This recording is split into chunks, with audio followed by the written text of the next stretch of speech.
Yeah.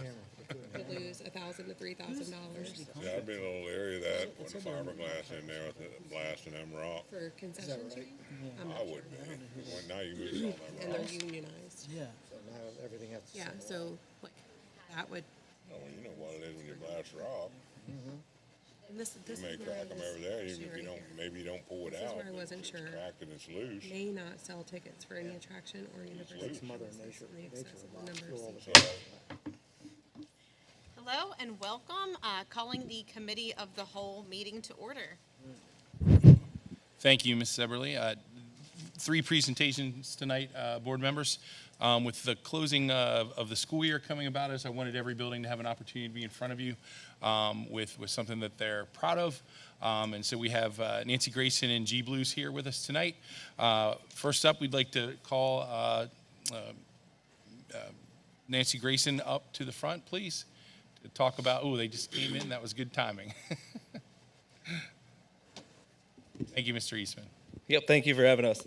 I'm just going to go over a couple of quick family engagement event ideas that we have done, and then Mrs. Deal is going to talk about how we're doing some book buddies at K-3 in our building, and then we have some high school presenters discussing how they take this into a program that incorporates it at the high school. So just a couple of, I didn't do too many slides, I didn't want to take up too much time being they had. Point it at my computer. Oh, there we go. So a couple of recent events we had. Our science night we had over 120 attendees. Breakfast with a Buddy put on by our PTO, which our PTO has been phenomenal this year. We've had great attendance. We had 419 of our 489 students take advantage of this event where they got to bring a buddy, an adult buddy, to breakfast with them, hang out, do some activities, and socialize. And then our Title I night this year, we had 327 people attend. And so just kudos to the families and parents out there because the families being involved in the students' school life is important to their, their future in academics. And so but just proud of the families at Nancy Grayson, the PTO for doing the fundraising, and then, of course, our teachers. So the first one I'm going to introduce here is Mrs. Deal. And she's going to talk about how we do book buddies K-3 at our school. All right, good evening, everyone. So in my classroom, I host our third grade book buddies, which would be Mrs. Parsley's third grade class.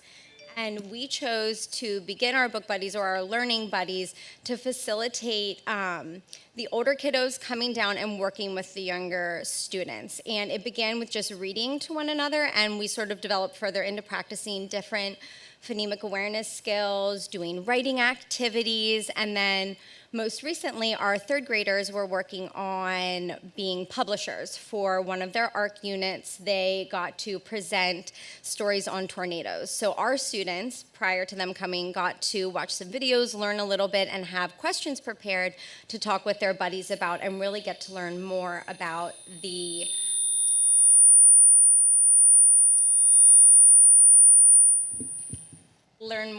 writing process and what that takes part in. It's just really neat to see the kiddos interact with one another if they see them in the hallway or on the playground, and that relationship that is formed. And I know Mrs. Parsley and I are really excited to start it from the beginning of the year in the upcoming school year. Thank you, Mrs. Deal. And now we have our high school book buddies, and then we have one of our third grade book buddies that was the book buddy of the high schooler. So I'm going to get her input on what was important and what she enjoyed about it. So I'm going to introduce Mrs. Shirk, the children's lit teacher. Hello. Hi, I'm Jamie Shirk, and if you want to go ahead and advance to the next slide. I don't know who's doing. Okay. So our children's literature course is a truly unique elective that we have in the area. And so we, years ago, developed this course, and we cover a number of units in 9 weeks. We do a psychological development so kids know, first of all, what's the difference between an 18-month-old and a 4-year-old when they're writing their books. We do point of view and perspectives. We do morals and values. We do social issues. And then writing a children's book, which basically takes us most of the course. So it takes us at least 7 weeks. And then We have an author in residence that we work with Mrs. Merritt, and she works one-on-one with our students, and then we do a history of children's literature unit. So I'm going to now turn it over to our students. We have Kira Shirk, she's a senior, and she's going to share her book. And then we also have Savannah Beck, who is a junior. And then we have Nancy Grayson student Lily, who they're going to share about their books and their experience with the program. Like I said, we've been doing this for at least 10 years, and Kira is a product of the program. She was a little buddy, and now she's been a big buddy. So I'm going to let them do the talking because they're going to tell you how they write the books and then share their books.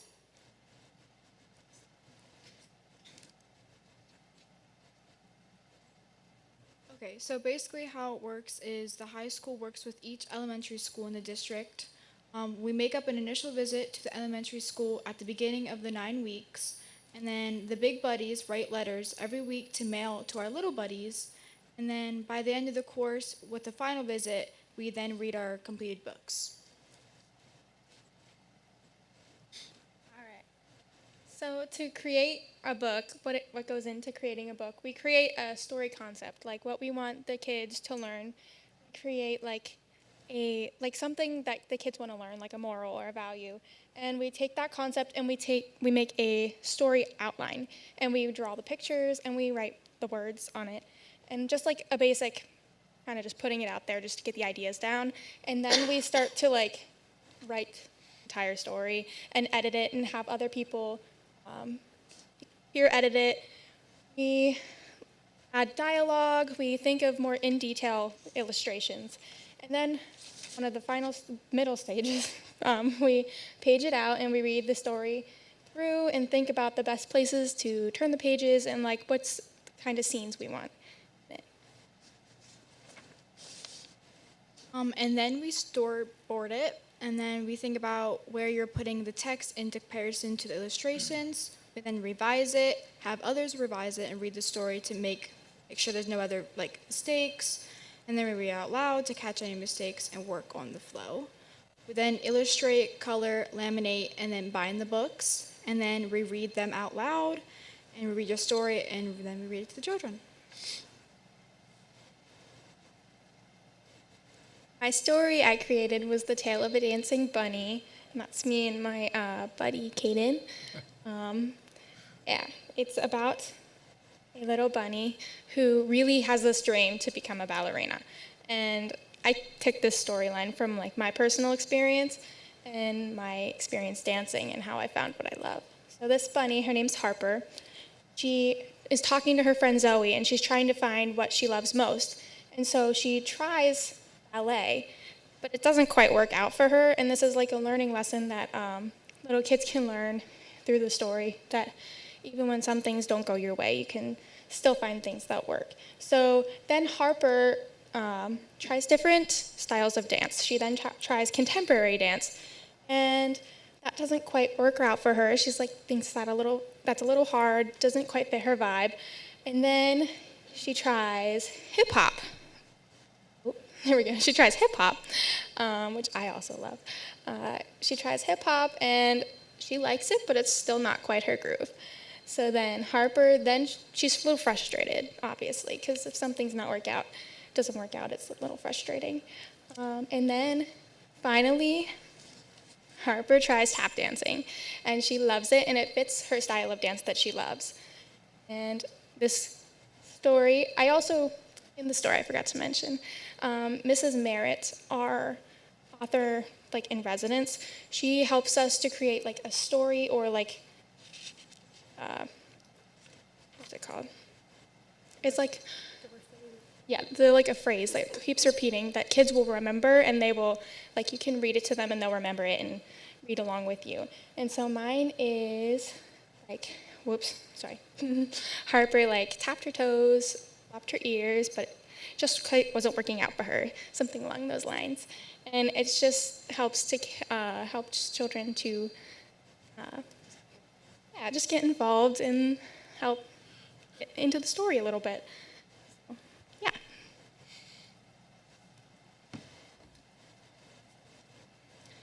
Alrighty, and then I did a story based off friendship. My title is called Three Peas in a Pod, and then that's me with my little buddy named Lily, and she's here with us today.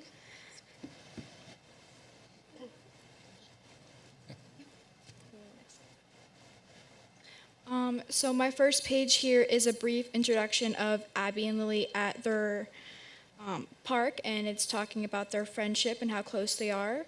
And they were walking together to the park, and they heard a strange noise. And then my second page here is Lily stayed at the tree while Abby went to see what the noise was, and then the girl was crying. And then my third page here is Susie, the elephant, was the girl that was crying, and then Abby was asking her what was wrong. The girl explained she was accidentally hurt herself when they went on a walk together and forgot about Lily. Then my fourth page was when Lily thought they forgot about her and went home, and then Abby and Susie realized they forgot about her and went looking for her. They arrived at Lily's house and noticed she was in her tree house. And then my last page here is they apologized and they all forgave each other. So my moral of the story is about true friendship and how to include others.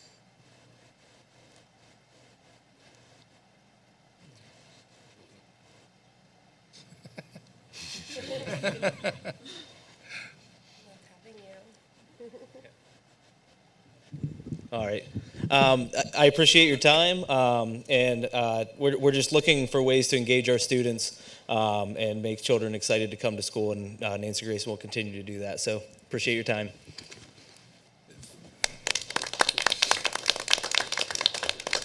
Thank you all for coming, especially the students and parents who brought them. I just jotted down some of my thoughts and observations. You know, obviously practicing written communication, relationships between buildings is fantastic. You know, the engagement of the students who have to go through that process, and also those engagement of those students in the classroom. You know, authentic experience, you know, with a product. I'm sure it was a little nerve-wracking at some point to have to write that book and present it to your, you know, to your littles. You know, anyone who may be considering a career in elementary education, you know, certainly a 9-week course gets you, you know, a little taste of that, and maybe stokes a fire that may lead to a career path, and just, I think, making a memorable experience. Something that the students at Nancy Grayson and the high school students are probably going to take away with them forever. So outstanding work, students, you know, great job. Mrs. Shirk, thank you for coming tonight and for teaching that class. So thank you all very much.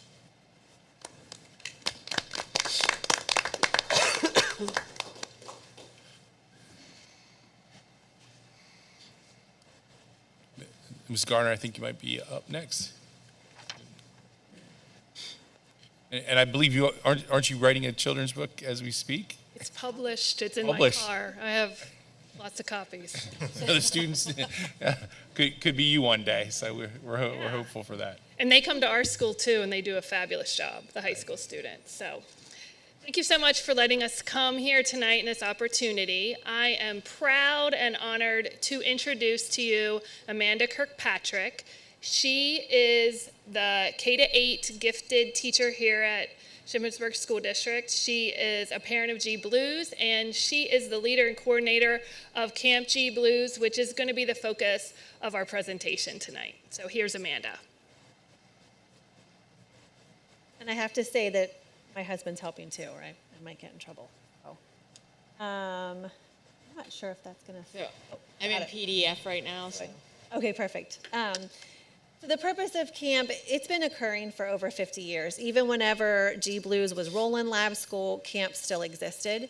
The main purpose of camp is just for the students to explore and learn about the nature outdoors, gaining content knowledge, becoming thoughtful leaders of tomorrow. But I definitely would want to add to this just the community sense that's been built into, and in fact, the theme this year is called community.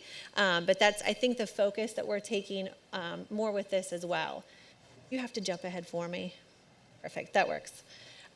This Thursday is actually camp. So this is the first time in 4 years that we're able to go back to the traditional camp setting, which is in Camp Penn in Waynesboro, PA. all the students in G Blues will board the buses and they will head out. They're in camp families. They've been placed in camp families, I'd say about halfway through the school year. They've already met with their camp families. They've already done activities together. And the camp families are grades K to 5. So there's about 2 to 3 students from each grade in each family. The camp leaders are all parent volunteers. We have, I would say, probably 30 to 40 parents that will be helping out over the 2 days. They all have the same color shirt. That doesn't sound like a big deal, but as I was sorting them last night, it's a lot of work, but it really helps for the families to know who's with each other and for the leaders to identify. They've also taken those colors kind of to the next level this year because they knew what color they were for a long time. So they've named their families based on animal family names that coordinate with their colors. So they've really been taking it a little bit further than usual, which is great. Students in grades 3 to 5 will spend the night, and students in K to 2 will come back on Thursday. There's different themes. Like I said, this year's community, we've had a survival year where they actually built some shelters. Nature, there was a weather year, which it rained the entire time, both days. It's not going to do that this year. So grit was last year's theme. We had a modified camp last year, and that was exactly because of COVID. So the focus that year was about grit and perseverance. The schedule really just consists of them rotating between different lessons in the morning. And in the afternoon, there's even times for the specials. So the specials teachers, there will be music, art, and gym outdoors for the older students as well. And there's campfire time built in for both groups of kids as well. You can go ahead. Thanks. Camp is funded completely by the school's PTO. There's 2 big events that they do to support camp. The first one is a spaghetti dinner with a silent auction with a student talent show. That brings in a majority of the money that's necessary for camp. That's a neat experience. The whole community is invited. They have a lot of local businesses that are able to donate items. And the kids have a talent show that ranged from Rubik's Cubes to comedians to singers and dancers. So it's an opportunity for the students to be involved, knowing the purpose of why they're having their talent show. We also do Race for Education, where students are sponsored to be physically active. And so between the 2 of those and community donations, we are able to support camp financially. The lessons are STEAM-based lessons, and they are created and implemented by the student teachers. So they will come back for this event this week. We also have some university employees as well as some community members. Steve Smith is coming back to teach a lesson. He used to be the principal at G Blues, so both him and his wife will be there teaching as well. And the lessons always go back to the theme. So the theme is decided first, and then the lessons are created based around that. It's a lot of ownership by the students. They're provided with the environment. I will say I asked our lesson leaders this year, what supplies do you need? It was very minimal because they're really using the outdoors as their supplies. So these are just a couple pictures of years past. I'll go into the lessons a little bit more later. So as far as the academic benefits, depends on the lesson, of course, but you will find anywhere some science components as they're analyzing creek critters. They were in a shale pit one year. Engineering, there's a lot of engineering that they do between building. One year they built their own splints, their own boats, weather stations. Duck races are coming back again this year because they were so popular in years past. So they will race ducks and they'll time them, they'll measure them, where in the stream did they go faster. And they've also been able to collect and measure rainwater in past years. Additional academic benefits, they're gaining a lot of vocabulary that they might normally not have learned just because of the different environment that they're in. One year we were able to study the history of the Appalachian Trail. We actually came across hikers who had been on there for 6 months, I think, and we got to interact and talk with them. There's some writing involved. Sometimes it's just mental writing. The families each create their own songs as they move between stations, and then they have to present that to everyone. So that involves some perhaps rhyming if they want to during all of that. And the interpersonal benefits, the students really have to work together. I tried to pick some pictures where you can see an older kid and a younger kid trying to work with each other. And a lot of these times, these kids normally maybe would not interact with each other that much at school. Kindergarten and fifth grade don't usually eat lunch together or have recess together. But they're going to spend a lot of time together in their camp families, and especially at camp working together. So they've got to cooperate. They've got to be good listeners, positive attitudes. If not, we try to help each other have positive attitudes. And just kind of overcoming any challenges or obstacles that come up as they're working through their lessons. It also really helps build school community. This extended time that they're able to spend with each other, around a campfire, having dinner together, unpacking their cabin together. It's opportunities for them to be together outside of school in a different environment. The mixed needs also really provide an opportunity for these older kids to have some leadership where they need to help the kids get between lessons, help them work through the lessons, and just to create this environment that's unique. So I just wanted to end with a quote. Nature-specific outdoor learning has measurable social, emotional, academic, and well-being benefits and should be incorporated into every child's school experience with reference to their local context. Thank you. Any questions for before you were hoping to get away? Any questions for Mrs. Kirkpatrick before she leaves? Nice. Looks like fun. Thank you. All right, thank you. Yeah, just again, board members, community members, this idea of creating memories, cross-grade relationship, student ownership, engagement, hands-on, authentic activities, an authentic audience for the creation of your songs, collaboration, everything that we're working currently on within our profile of a grad. It checks a lot of those buttons or marks a lot of those things off, and that helps drive us forward. Once we get that document complete, we can start measuring up what things and activities do those things for our kids. So thank you very much. It's an outstanding opportunity for our kids. Thank you. So pivoting a little bit, probably not as exciting or as interesting. Unfortunately, Dr. Stevens has to follow two pretty great presentations with something that's a little more important, or it's important, but maybe a little more mundane. So take it away, Dr. Stevens. Yeah, they clearly didn't save the best for last. Before you begin, board members, you may recall, as we look for to look at our technology, refreshing, there were some requests to talk about our students' screen time. So that's what Dr. Stevens is going to be talking about. He's pulled some data, a little hard to get in terms of organizing. But also kind of to give insights into questions of students and technology and screen time. Go ahead, Dr. Stevens. I created my presentation. Then last week I was at a conference, and at every tech conference, AI comes up. So I decided, to include AI in my presentation to give you an idea. You've probably heard the concerns from teachers and of kids being able to easily cheat, using AI. So I just typed in, created a presentation about student screen time. It gave me a nice presentation. If you see AI on the bottom of the corner there of the slide, that means this slide was basically created by AI. And I just did some minor tweaks to it. Importance of monitoring student screen time. They're spending more time on devices, school devices, personal devices, and it's created a lot of benefits and challenges for the schools and for parents. Just like I said. Thanks. Benefits of the technology, it's definitely transformed education. It's a lot different than what it used to be. A vast amount of information is available, the interactive learning, the online learning. We can personalize stuff at the iReady and so forth. The students get, stuff right at their level.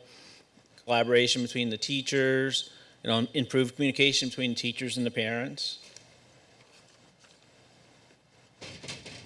There are negative effects, with all the screen time. It can affect, poor sleep quality, eye strain, headaches, posture problems, back problems, reduced physical activity, increased risk of obesity, poor social skills, and difficulty concentration, and decreased academic, performance. Just some of the possibilities. The recommendations for screen time, for 6-year-olds and older, and their recommendation, just a balance with this, with what the AI generated. They recommended a balance. Of course, AI might be a little slanted. On this one, I went, some more research-based stuff. American Academy of Pediatrics, like 6 to 10-year-olds, 1.5 hours. 2 hours for others, but other organizations, they exclude screen time, like educational screen time. There's a lot of research finding a difference in, what you're doing behind the screen. Warnings, if your child's getting too much screen time, not sleeping well, they're not eating well, they're not leaving home, they just want to be, on the computer, they're not being social, they're not completing work, and just not physically active. Back to the not all screen time's the same. It depends on how you use the stuff. Social media apps. Some of the kids that use it to be social and interactive with other kids in a positive way have got very positive results out of their screen time.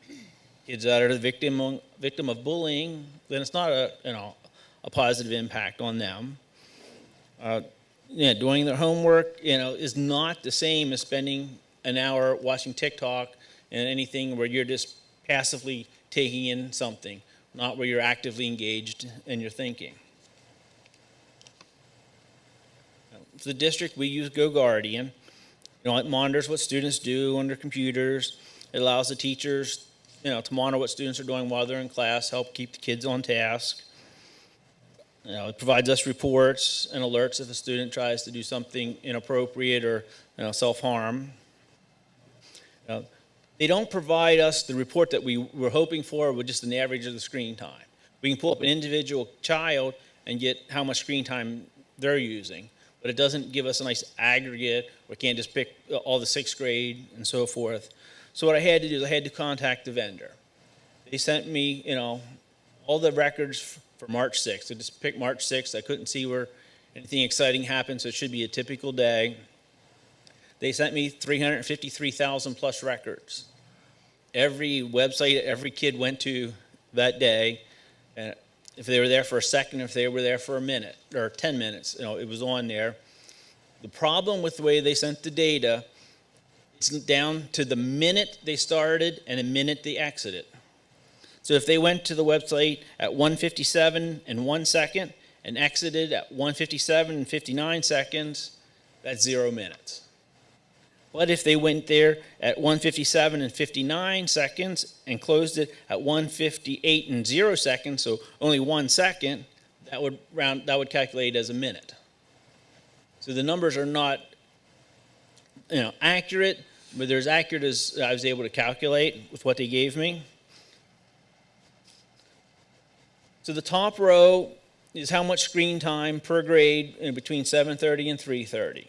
Then below that's the number of students in that grade that used the computer that day or used their student account that day. Then down below the others, the outside of the school times.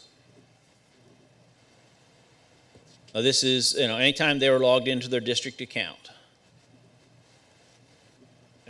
So I'd give folks some time to. Yeah, let's see if there are any questions. This one was I had a hard time figuring out a good way to present this chart. If there's any questions, please let me know. Dr. Stevens, I just want to make sure the audience understands. This is the average amount of time, correct? Not 106 kindergartners were on for a total of 31 minutes. It's on average time was 31 minutes. Correct. There was 106 kindergarten students that accessed their account that day. So I totaled up all their time and averaged it out to 31 minutes. Dr. Stevens, if someone went to a website and then left to do something else but stayed on that website, would the clock still? Yes. Okay. What is the time range for the other? From 12 a.m. until 7:29 a.m. and then 3:31 p.m. to 11:59 p.m. that night. So it's from 12:01 in the morning on the 6th till midnight on the 6th. So it's all time not included in the 7:30 to 3:30 typical school day. Yeah, the other is outside of the typical school day. So, if I'm looking at this right, no one was on for more than 2 hours during the school day. Is that The average. Right, You always right, have some right. kids The at the high average. end of the average, some kids at the low end of the average. so? I would imagine you have, especially with the other down at the bottom. I imagine you have a lot of outliers where Yes. there's a lot of zeros where kids didn't open that computer at home. I only included kids that used it at least for a second that day. That's why I included the number, like only 12 kindergartners used their device that day outside of school hours. So just those 12 kids, their average was 23 minutes. I didn't count the kids that didn't touch it in the average. But it could be that if a kid used it during the day and then didn't use it at all at night, you'd have some minutes during the day and then zero in the rest of the day, right? Correct. Right, there's probably some overlap, but there could be groups. Yeah, I think that's why you see like during the day in like the 11th grade class, 192 students used it. In the non-school hours, only 173 students were on it. So you'll get some zeros there. Yeah. And I figure, if you're looking at the trends, I'm going to guess some of the high school kids, they've got their own devices, so they're not using the school device. Right, that's not to say they're not on phones or Right. iPads, but So I guess my question is, what does make it so difficult to pull the data if we have like over 3,000 students to actually, when we're looking at data, you want all of the data, how do you select the 262 sixth graders to pull the data, like on a Monday? What they did is they sent me that list for every kid that accessed their account, for every website they visited that day. 353,000 records had the student's name, what had their email address, the website they visited. I have the list here. Start date to the minute and the date and minute that they exited. But in the student's email addresses, we have their graduation number, the grad year. So I was able to use their email address to calculate what grade the kid was in.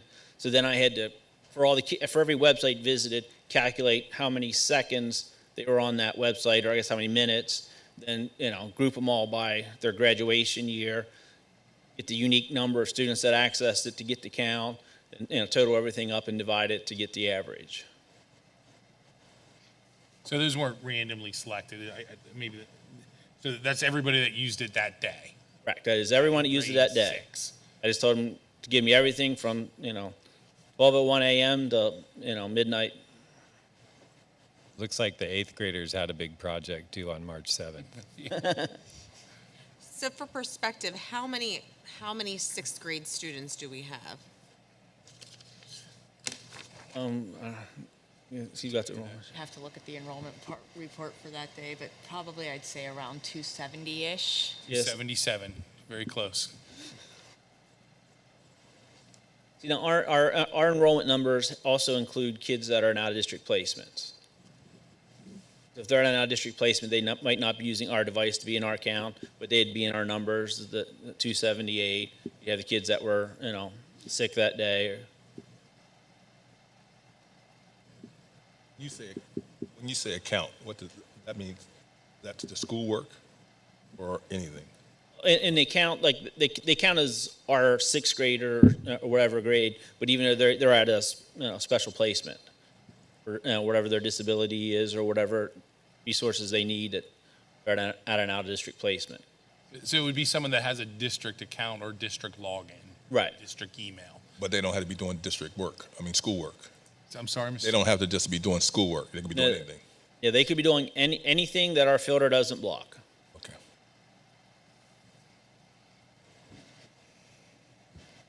Any other questions on this screen? Because this is kind of the big one. I guess I just don't understand how there's not a better tracking mechanism than him having to sit with pencil and paper and figuring out, an average. How can we have Chromebooks and not really have any accountability with them without having one person to do all this within our programming? It doesn't make any sense to me. I would hazard that GoGuardian doesn't get this question a lot. Yeah, I talked to them. They Like, they didn't know what I was trying to ask for. I had to explain what my goal was. They're like, yeah, it does sound like a good idea. We'll put that on our future enhancements list, where you could actually pull a report.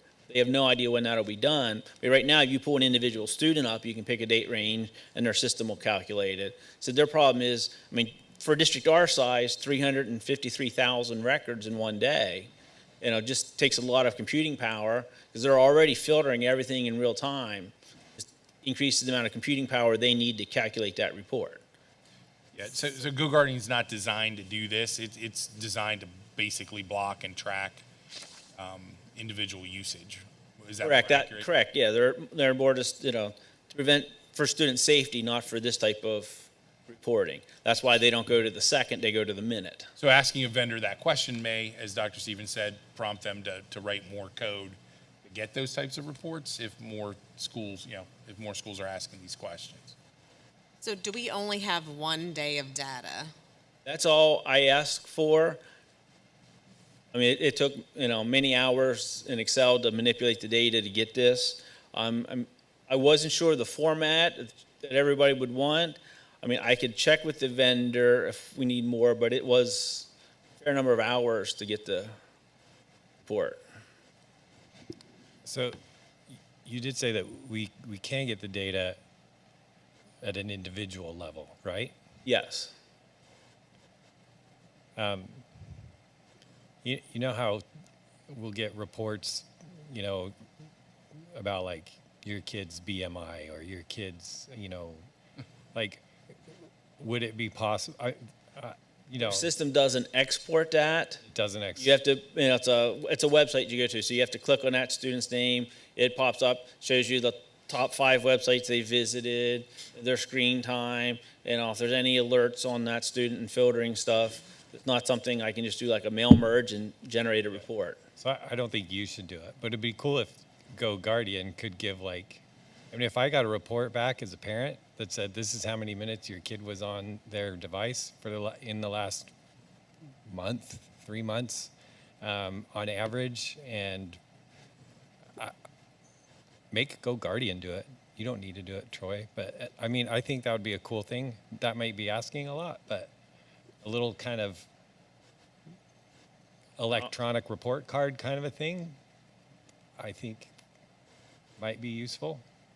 Are they the only service provider that we're able to use? There are other service providers that do this. This is the one our teachers are trained in. It works well with our system. Other ones would too. We'd have to train the teachers, because when the teacher's in class, they're seeing every kid's screen. If they have 2 monitors, there's every kid's screen, so they can say, this kid's not where they're supposed to be. They can close that student's screen. They can chat with that student online, or if the kid needs help, they can pull that screen up. So there's a lot of back-end training we would need to do with the teachers if we want to switch with a different vendor. I guess I just look at it as, it should be a partnership between the district and the parents when it comes to technology usage. And, when we can't provide data to a parent to say your kid is, on the Chromebook for, 6-8 hours a day, because trust me, there are kids that are on those Chromebooks for 6 and 8 hours a day. There are. I saw the statistics. Yeah, There are. I feel like we're doing a disservice to parents when we can't provide information. I mean, it has to be on a case-by-case basis, but I just think as a district, we should be able to do better, to be able to, again, if I'm investing the money as a district into these Chromebooks, I should also be able to then limit that access to it. And, again, coming from a mom's perspective, I don't want my kids to have access to a Chromebook at midnight. They shouldn't be able to log into a Chromebook and, email with their friends, because they also use the email to email back and forth with their friends, or go on YouTube for hours and get lost. Like, there should be some kind of way we can block that access. Can't the parent block it? The parent can take the device. That's it. That's It's also sent home to do homework and schoolwork. Now, granted, they shouldn't be on it at midnight, but nonetheless, as a parent, having a child in the district, it's very difficult to say, I'm sorry, I'm taking this, and not knowing is their work complete, or is there something they should be doing? I think that it's done, but You're logging into Schoology to make sure it's done. You're logging into Google Classroom to make sure that their work is done. So to take a school-issued device that's for homework and to decipher, okay, do they really have work to do, or are they doing something else? Because they could get lost in Netflix for hours and binging like many of us just might do, but I mean, they might have other obligations that they should be doing. So I mean, it's hard to take away a school-issued device from a child. I can take a child's cell phone away or their iPad away, but it's school-issued. I think that's part of, this disagreement of. I'm not big on Chrome and the rest of the computer. I'm still with the pencil and paper. But if I'm a parent, I can walk up and see what my child's on the Chromebook, correct? I mean, you can make your kid, show you what they're doing. There's the history. Yeah, what they're doing. Browser history that the kids can't delete. You can see what they were doing. Okay. I think the reality, though, is there's a lot of homes that, the parents are working in the evening. And so there's no, parent involved in that situation to say, hey, put your Chromebook away. You know what I mean? So.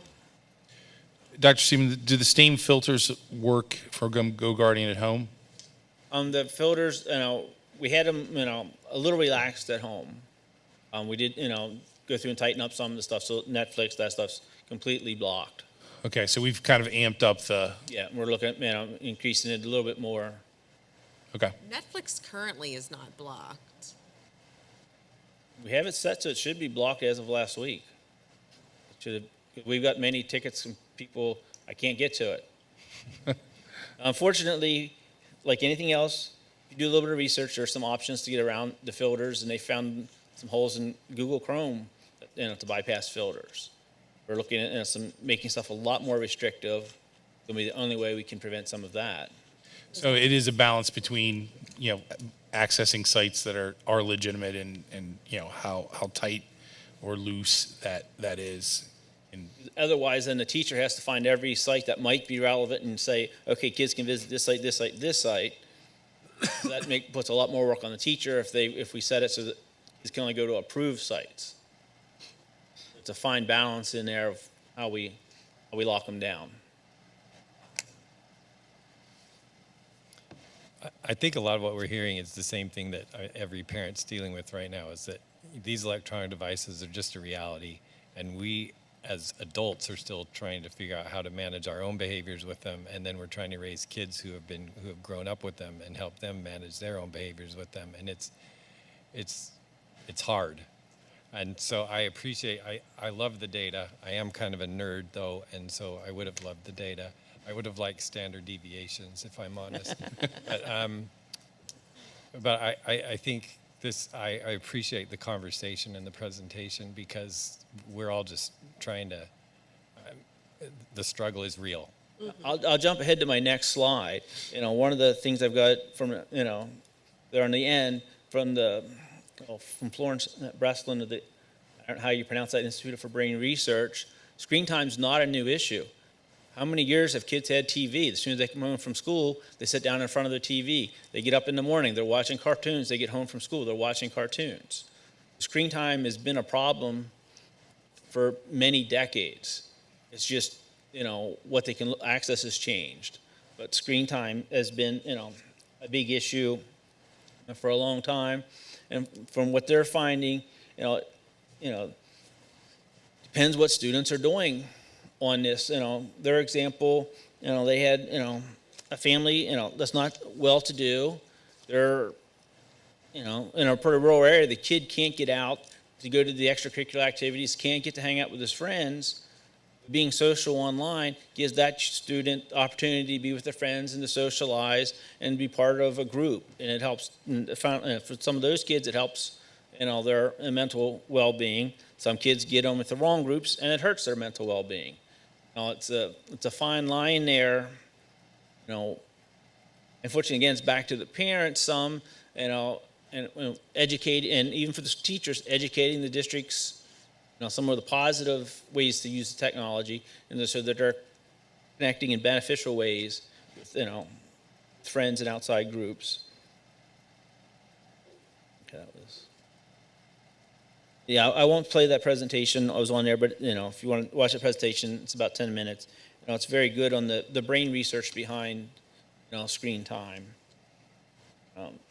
Why do we need, the new devices? Two models that we, have the most of right now that we're getting ready to replace, were from 2016 and 2017. At that point, the Chromebooks were good for 5 years. With the pandemic, Google extended that. Now they're, 6.5 years is the minimum from when the hardware is first available. When a computer gets to the end of the life, Google will not push out updates. So they don't get the latest features, they don't have the processing power. So some of the software we're using has already told us, here's the minimum version we want for this fall. Your system, we want to use those features to make stuff more interactive, better for the kids, so we will not work on the older systems.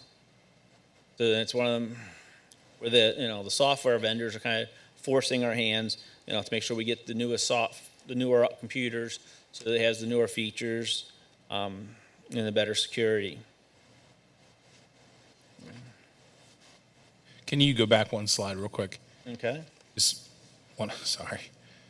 Just pointing out to the board, the iReady systems that we use in classrooms on Chromebooks, everything has a certain level of planned obsolescence to it, whether it's Google's, itself, the technology and the device, or the vendors of those academic technology supports, all kind of flow downriver, so to speak, and to be able to run some core programming, the devices that we have to be able to support that.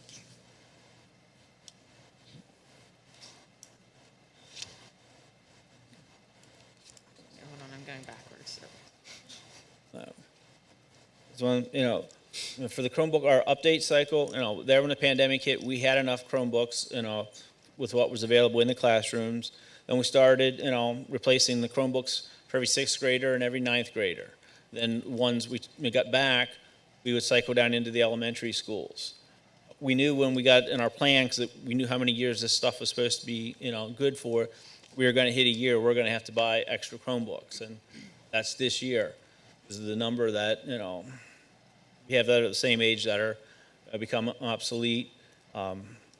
We've got, a lot of, the enrollment increase has increased the number we have. We can't push as many down to the other grades. The breakage, and some of the parts, just real long lead time. We need to keep more spares for the other buildings. Some of the parts, can't get. We're, that's limiting how many we can push down to the elementary buildings that we get back.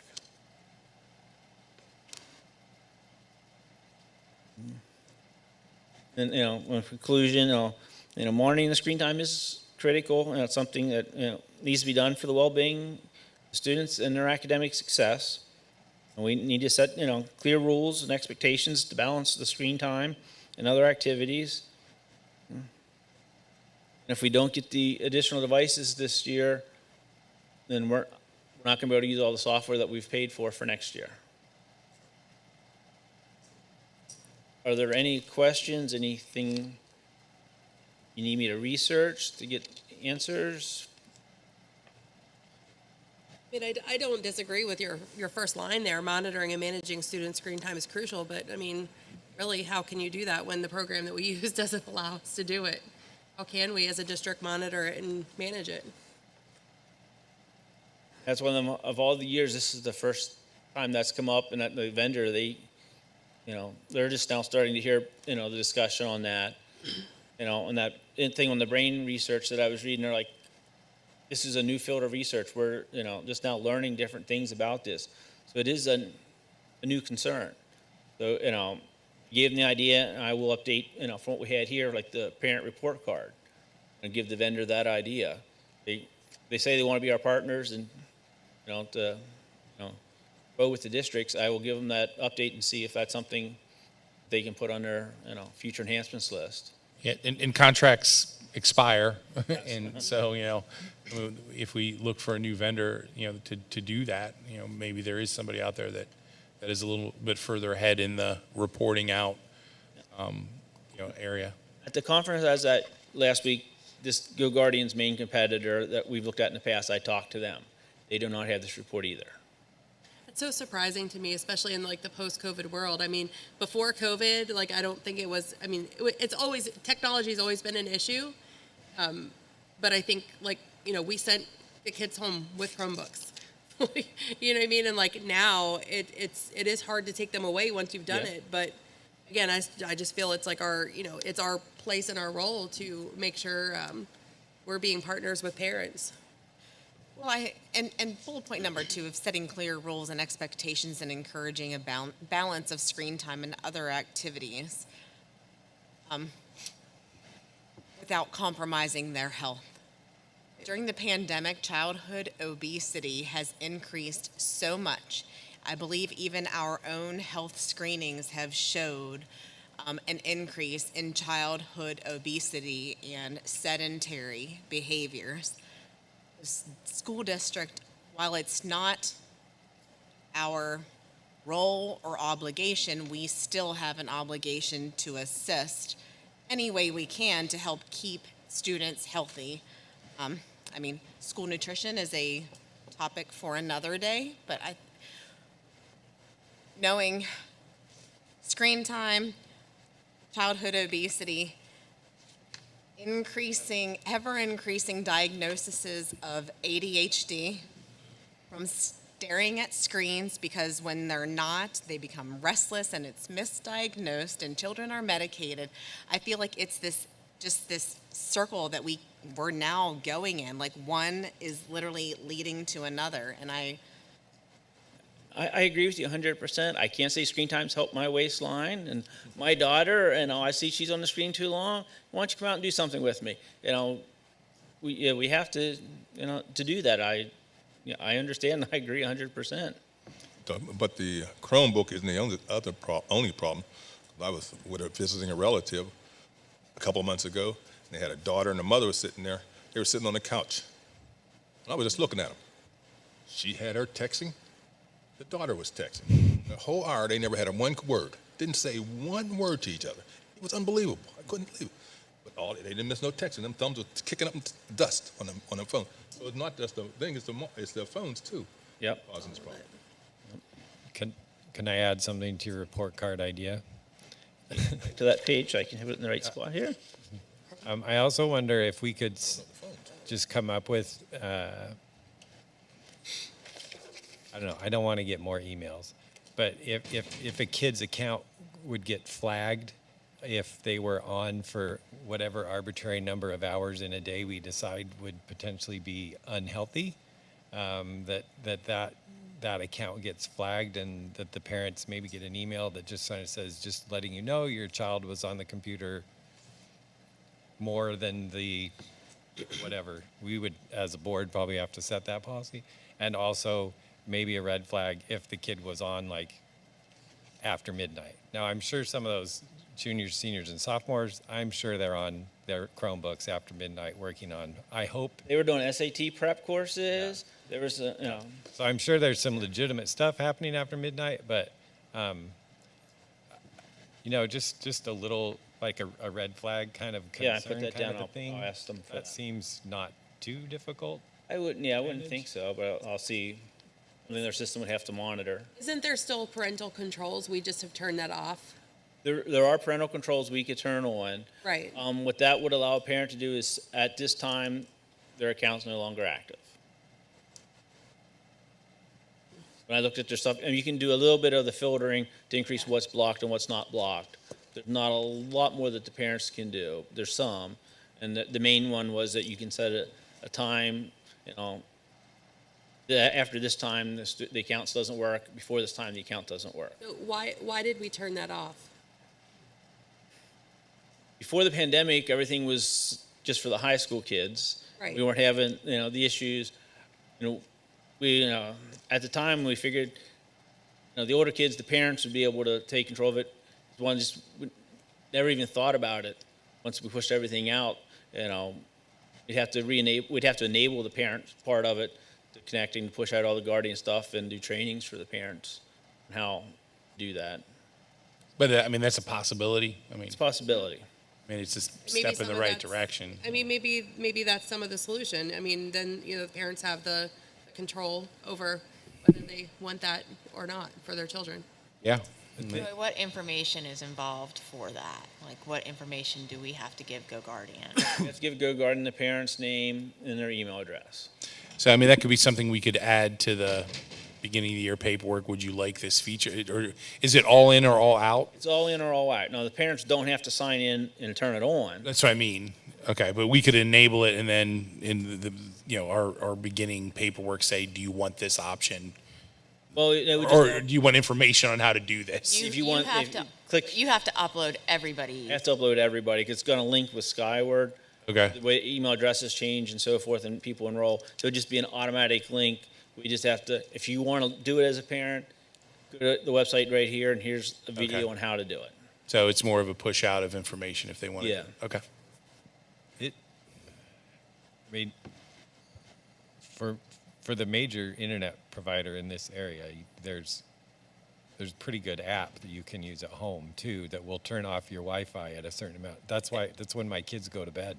Every internet provider in the area has parental controls that the parent can turn on, which will do the same thing, different filtering. Usually your Wi-Fi access point has that built in also. The parents can enable that, through those. So there's some controls already built into the system. We just need to do education around it. Yeah, I mean, I don't know Comcast steps on it. I see they Okay. advertise they have it. I know CenturyLink has it. Okay. So we can talk some more, Dr. Stevens. Okay. Okay. I would just like to applaud the board for asking questions that maybe others aren't, and maybe giving it some business ideas to our vendors. So thank you. Yeah, and thanks for all that Yep. data. Thank you, Troy. That's a slog. Yeah. So that ends the committee of the whole, a couple minutes early. We can take a little break, use the restroom, and then come back for the meeting. It's at 8. Perfect timing. Break when you get here.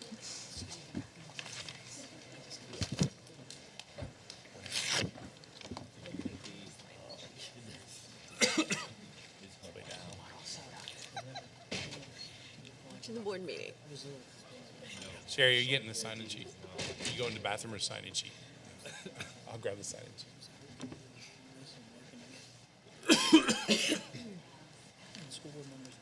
Thanks for coming. No, he did not. Okay. No, we're calling him for the nursing and action.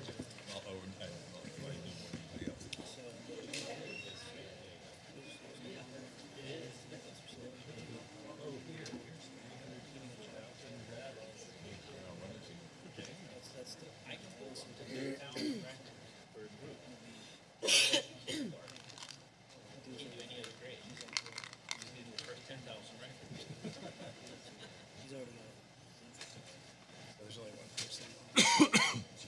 He's sitting in his seat.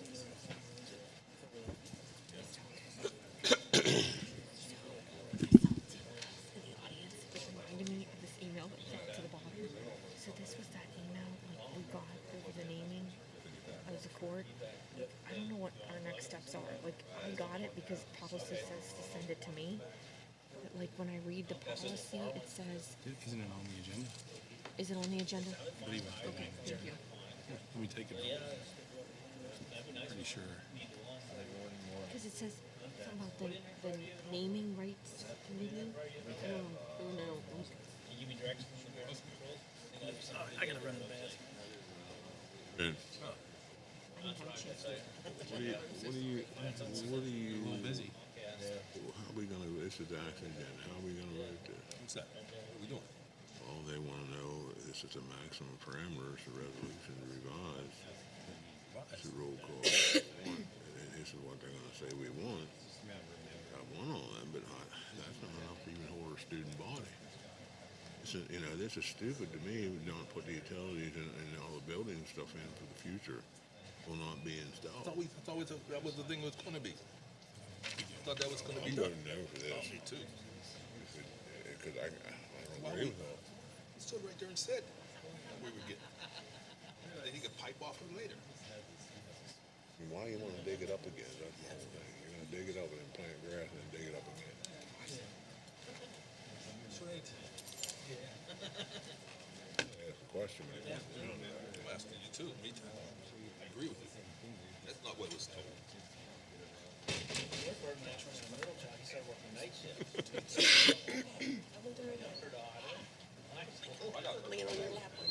That's all right. That wouldn't be a good thing.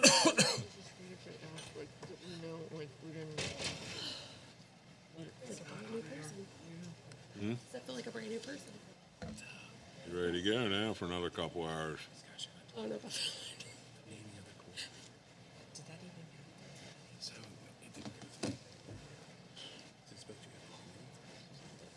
What do you think about this? Who is the naming rights committee?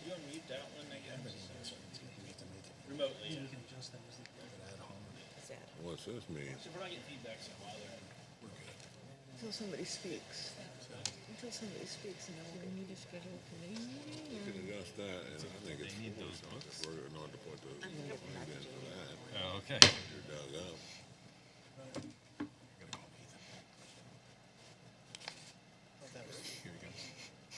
Premature gavel. Dr. Goetz, are you there? Hello. Okay, we are about to start the meeting. Excellent, thank you. All right. First one was a false alarm, my apologies. So calling this May 8th Planning and Action meeting to order. Roll call. Mr. Jim Bard. Here. Mr. Levi Kressler. Here. Dr. Michael Lyman. Here. Mr. Kurt Noggle. Here. Mr. Fred Scott. Restroom. Mr. Charlie Suiters. Mrs. Becky Wolfinger. Here. Mrs. Steph Eberly. Here. Dr. Nathan Goetz. Here. Mr. Aryan Gaunkar. Miss Lily Kell. Here. Let's stand for the Pledge of Allegiance.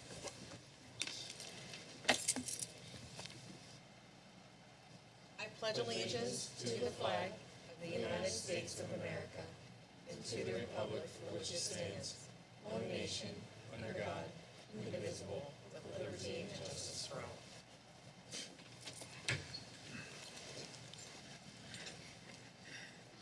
As we begin our deliberations this evening, let us once again be reminded of our duty to represent all of the children of the school community, regardless of age, sex, race, or creed, and regardless of need or ability.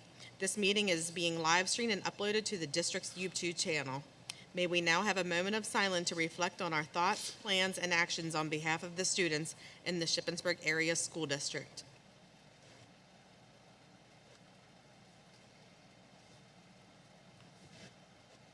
The second moment of silence is for William Plasterer, July 26, 1935.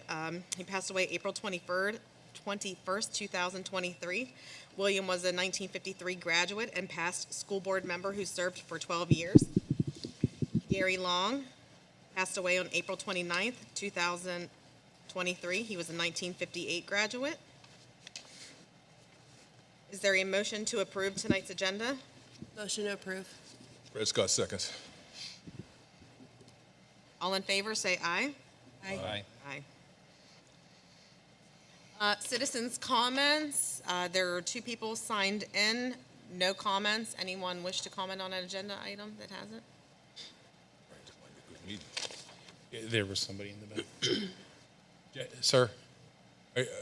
So are you commenting on something on the agenda? So we have 2 public comments. One's on agenda items, and then at the conclusion of the body of the meeting, there's a kind of more open-ended one. Is there something on the agenda that you would like to speak to?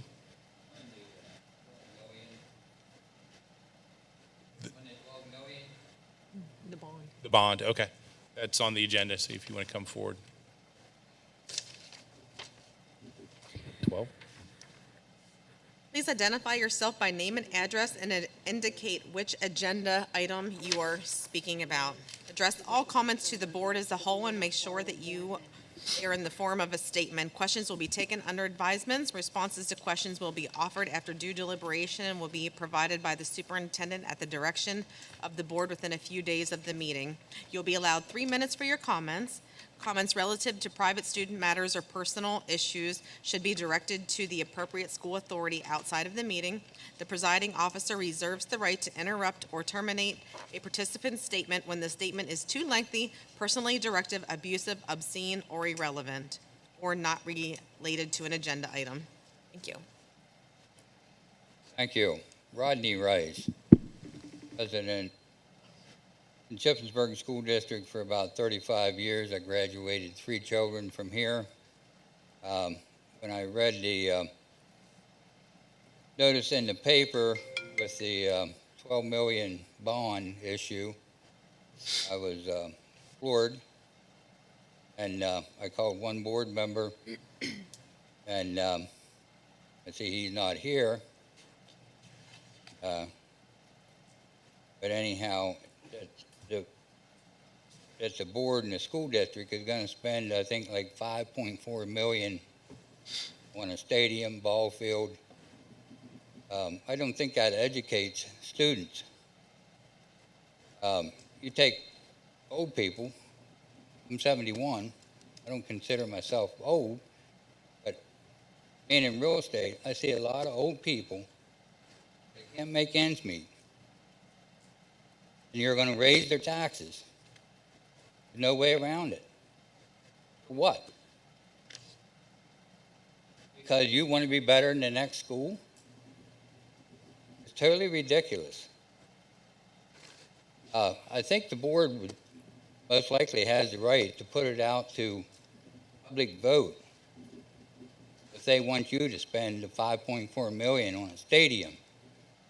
I can't believe this place ain't packed, overrunning. A whole baseball, softball field full of people. But apparently they know that the board has already decided what they're going to do. And even in the class, if I understood his screen, class size is going down, not going up. So there's no reason to build more classrooms even.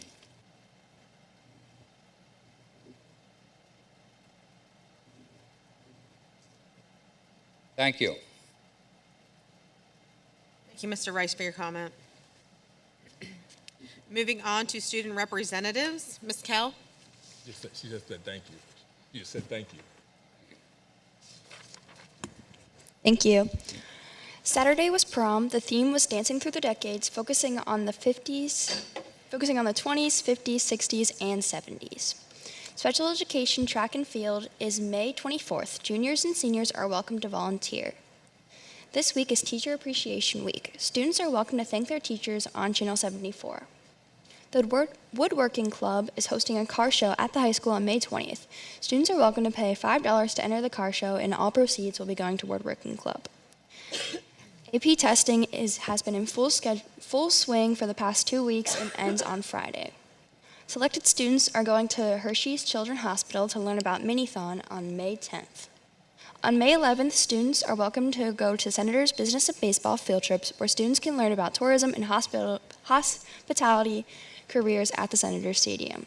On May 9th, there is a Sharps Orchestra and Jazz Band concert here at the high school. On May 12th, Sharps are going to Hershey Park for Music at the Park high school level. Middle school happenings. 7th and 8th grade accidentals, band, and orchestra, and advanced 6th grade band have traveled to Hershey Park on Friday, May 5th, and participated in Music at the Park. Sam's PTO is hosting a camping-themed teacher appreciation this week with Sam's student council members handing out s'more-themed snacks in the facility room. We'll have trail mix buffet and final grilled lunch on Friday. The PBIS team had an incentive in drawing for students for every day of PSSAs. Prizes include Crocs, AirPods, snacks, and Nike backpacks. Thank you. Thank you, Ms. Cow. Franklin County Career Center report. I was not there. I was at a concert, and Charlie is not here this evening. Jim, did you attend? No. Nope. Okay. Moving on to board committee reports. Levi, you got your transportation. Yeah, the Transportation Committee met on April 27th. We discussed a few things. Those things were. We continued discussion about the bus patrol program. One thing that was, I think, confirmed from that was, if the district moves forward with this, the cameras bought then would become ours for the entirety of their lifespan. We discussed busing contracts from both our primary provider with Boyo Transportation, as well as I believe there's something in there from Heckmeyer as well. And then, as noted from last week's Budget and Finance Committee meeting, the Transportation Committee recommended bringing back the transportation router position to the district. And I believe that is a cost savings of, I don't have it in front of me, but it's around $20,000, if I'm correct, Christy. So that was a recommendation from the committee, which is in the budget for approval that's coming in about a month or so, I think, for final approval. I believe that covers it. Good job. Policy Committee. Yeah. We ran over all the policies. Ms. Spisak, she keeps piling it on and piling it on. So many outdated policies. But so you go to six something. 6I. You go to 6I, it has them all on there. I'm not going to read them all. Just look at them. Mr. Scott, can I add to your report? Can I add to your report? Oh, feel free. So the Policy Committee met on May 3rd, and the 13 revised policies being presented for the first read and discussion tonight. And one, Policy 824, Maintaining Professional and Adult Student Boundaries, is a new policy. There are 7 policies that are being recommended for deletion by the PSBA and the district solicitor. Board members, please note that the conflict of interest papers in your folders need to be completed prior to voting, and you must vocalize the reason for abstaining from the vote. And that conflict of interest paper will be added to the board meeting minutes as an attachment. The Policy Committee has been very productive in working diligently to update policy. I'd like to give a big shout out to Kim Spisak for her time and attention to detail with assisting the committee with updating district policy.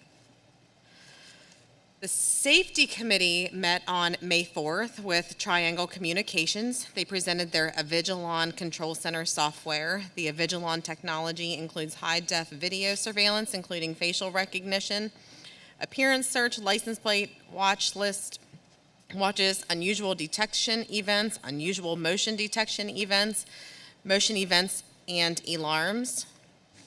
Avigilon software is made in the USA and is very user-friendly. We don't have a cost estimate yet on the software. However, we hope to have those numbers prior to the May 22nd board meeting.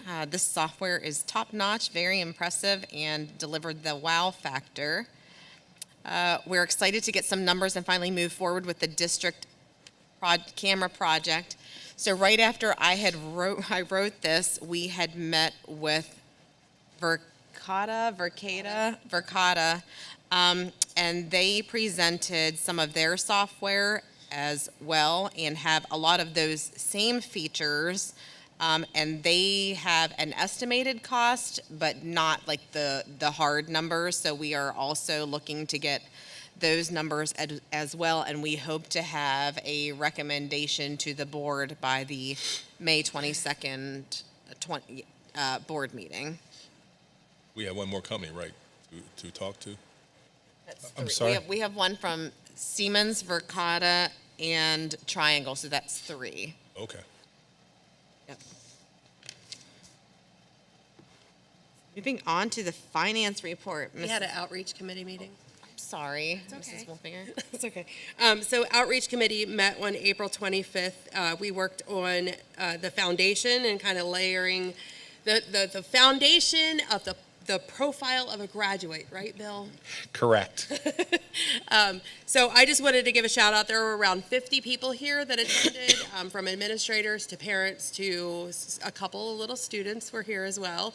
But really thank you to Sherry and to Bill for your hard work of putting that together. I think it was productive and everybody seemed to really enjoy kind of having, some feedback and kind of skin in the game with it. So I appreciate everyone's efforts on that. It was truly a team effort, and now we're ready to take it to the next step and come together around those key things we want for our kids. next step.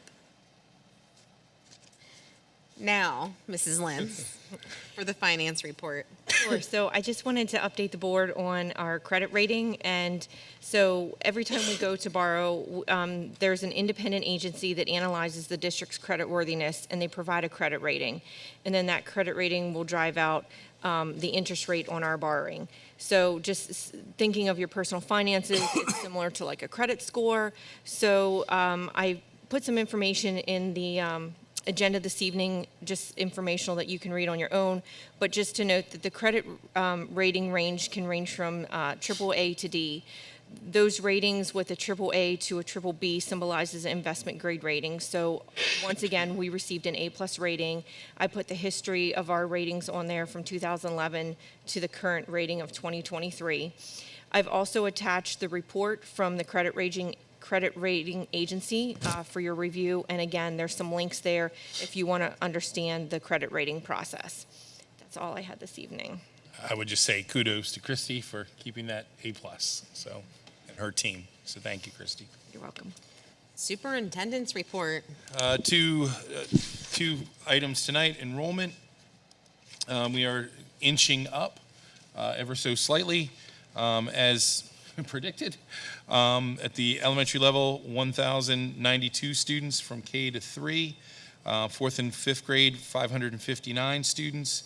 Secondary schools, the middle school has 783 students currently, and the high school has 11,043 with 25 students at different placements for a grand total of 3,602. You remember we were 3599, I believe the last time I reported. Just said we hit 3,600. How many students does that make us up this year, Sherry? It's over 200, right? Somewhere around like 170, I'd say, Troy, from last year. So 200, okay. From there, we'd like to move on to the donation report. Some of these are going to reference the high school facilities dog, which you may have seen on different donation efforts, and I'd like to report that I had the pleasure to meet Meadow today. She is a very good girl, and everyone seems to like her. Donation report, an anonymous gift card to support the Shippensburg Area Senior High Facility Dog Program. Texas Roadhouse, donation towards the high school facility dog of $675. Miscellaneous of $124 to purchase T-shirts for the Shippensburg Area High School Special Education Track and Field Meet. Veterans Canteen Association, SGOC, DERF, Coon, VFW, Post 6168, $250 donation to support the Senior High FFA. National FFA, $400 donation, which is odd. We usually have to send them money, but we're glad to get some back for our FFA. Chamberlain's Pest Control, $50 donation to support the Senior High Special Education Track and Field Meet. American Legion Home Association, number 223, a $225 monetary donation to support the Special Education Track and Field Meet. Henry's Pharmacy, an Oculus to serve at the Shippensburg Area Senior High Special Education Classroom. It's a donation of $375. Compass Group, better known as Chartwells, donating $2,500 for the fiscal year of 2023 to be used for scholarship monies as defined in the Food Service Agreement. American Legion Home Association, number 223, $300, a double donation this month from them. Monetary donation to support the FFA, and another anonymous donation of $500 to support the middle school facility dog program. That ends my report. Thank you. Moving on to the consent agenda. 4A, we have the approval of minutes. Recommend approval of the minutes as presented and attached from the April 11th and April 24th board meeting. 4B, finance, recommend approval of the following: bills of payment, financial reports with the attachments. 3, the tax reports, budget reports. 4C, district solicitor, Stock and Leader. Consider and approve a motion to appoint Christopher Harris Esquire from Stock and Leader as the district solicitor for the 23-24 fiscal school year. There is an agreement that is attached. 4D, the G Blues Summer Zone Camp. Administration recommends approval of G Blues Summer Zone Camp, a yearly camp held on the campus of Shippensburg University that is open to all district students in grades 1 through 5. Information regarding the camp is attached. Agreement 4E, the agreement with Government Software Services for the 2024 school year. Administration recommends approval the attached agreement with Government Software Services, GSS, to print and mail the district's real estate property and per capita tax bills and preparation of the duplicates for the 23-24 school year. That pricing is listed. 4F, agreement with the Capital Area Intermediate Unit, English Language Development, and English as Second Language Services. Administration recommends approval of the agreement with the CAIU for English Language Development and English as Second Language Services for students limited in English proficiency for the 23-24 school year. That agreement is attached. 4G, School Stream Renewal Contract. Administration recommends approval of the renewal subscription to School Stream beginning September 15th, 2023 through September 14th, 2024 at a cost of $8,196, which will come out of the technology budget. 4H, approval of DL Freeze transportation drivers, Ms. Dawn Hunt and Melissa Kiefer. 4I, operations and maintenance agreements. Administration recommends approval of the following renewal service agreements, which are attached. Modern Fold, a 3-year agreement for inspections and preventative maintenance of the dividing walls in the main gyms at the middle school and high school.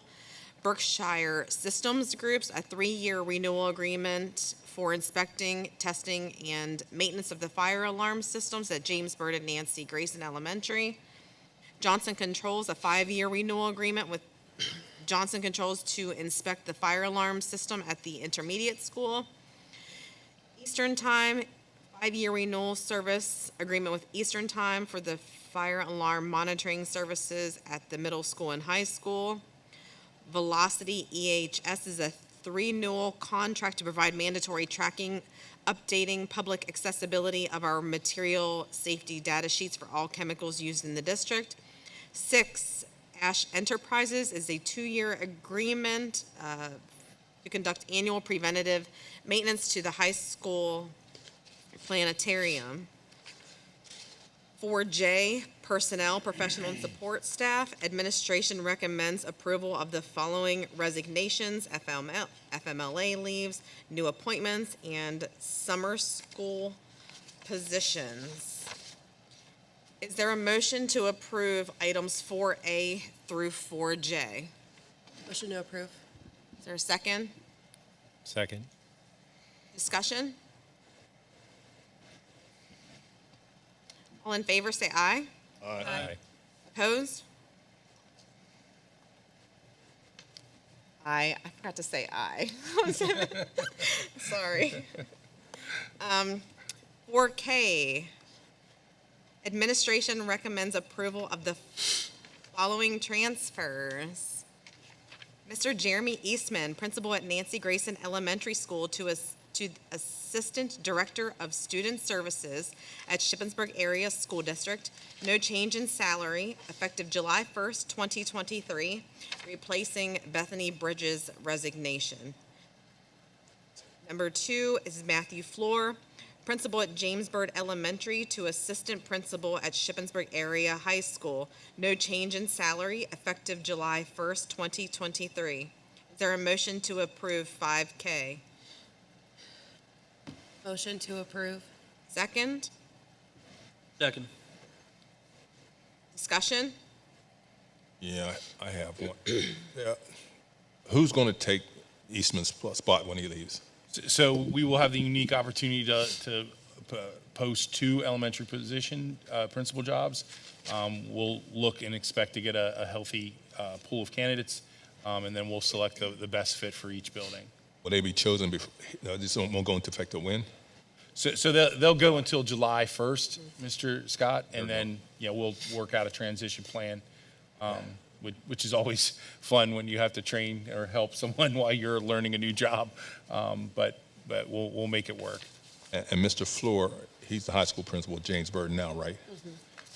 Who did, James Byrd has some academic problems, or has had for a long time. Is that true? So they are, I would defer to They're on an ATSI plan. So that ATSI plan was put in place for the progress of our special education student population. Yearly, where we work on an ATSI plan to help improve the performance of our special education population in both mathematics and reading, but also to improve our attendance of our special education population. Those were the three targets that put us on ATSI. So tomorrow and Thursday are both days that we're finalizing our ATSI plan, and Mr. Floor has been a big part and instrumental in leading that process. That's going to continue through.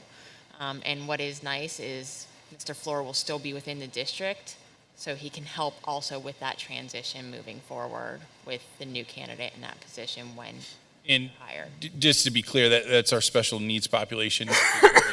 And some of it is a numbers game, correct? It's a You numbers talk a little bit about what that means? So you need to have an N count, which means number count, of 20 students taking the PSSA. So the year that we were placed on ATSI in 2019, right before the pandemic, James Byrd had 20 students in third grade taking that third grade PSSA that were special education.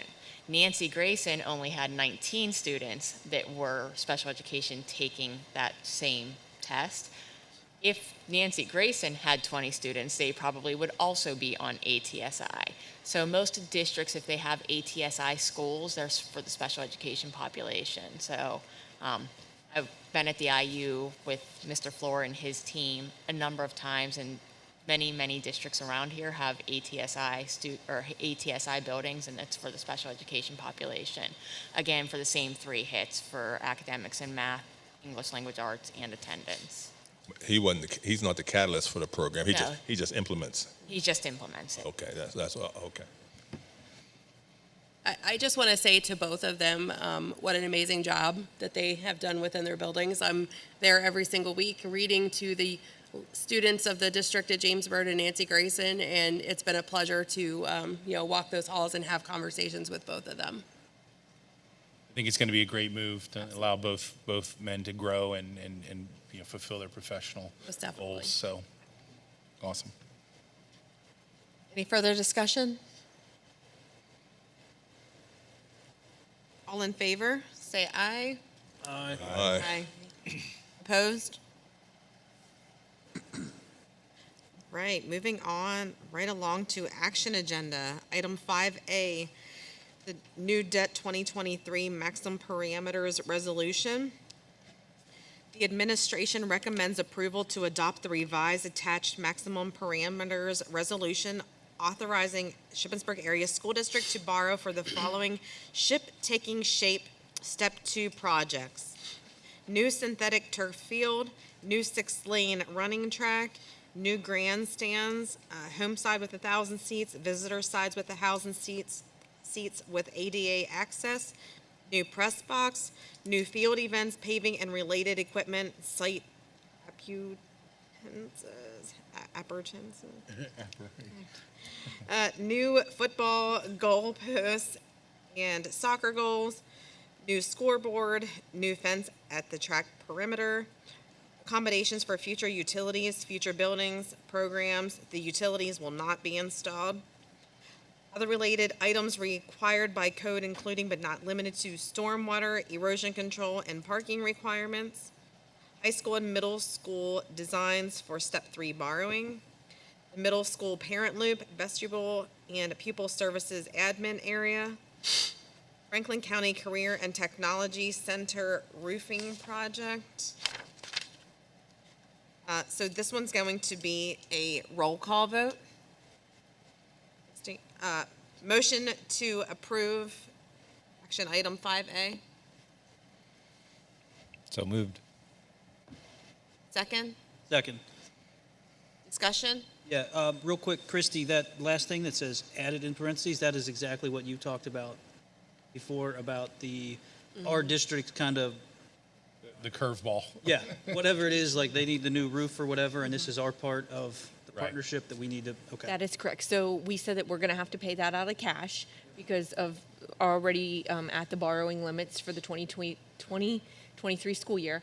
But if we find that we become cash strapped for any such reason, we could use the 2023 borrowing to pay ourselves back. Yep. Sounds good. Thank you. I have a question about the utilities will not be installed. I thought that's what we discussed, that they would be installed, and then we add on to them later. Is that a little hard to hear you, Mr. Scott, but I think. Utilities. You're talking about utilities? Yes, they'd be So, added. so the design is going to be such that we don't have to rip anything up. We're going to do as much as we can. Okay. Up front to allow us to connect and not have to reconfigure or destroy anything. That's just one clarification. Thank you. I got a question on the seating. It's 1,000 on each side. That ain't even enough to accommodate our student body.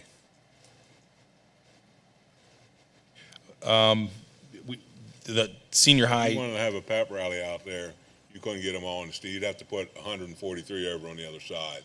Well, or we could do by classes. We could put, juniors and seniors on one side and so we could. Well, to me, the purpose is for the kids to be together, not, that's just my opinion on that. I think that needs to go up. But we can add At to least that. accommodate the student body. I mean, we got 1,143, you just told us that. 1,000 seats is not gonna do it.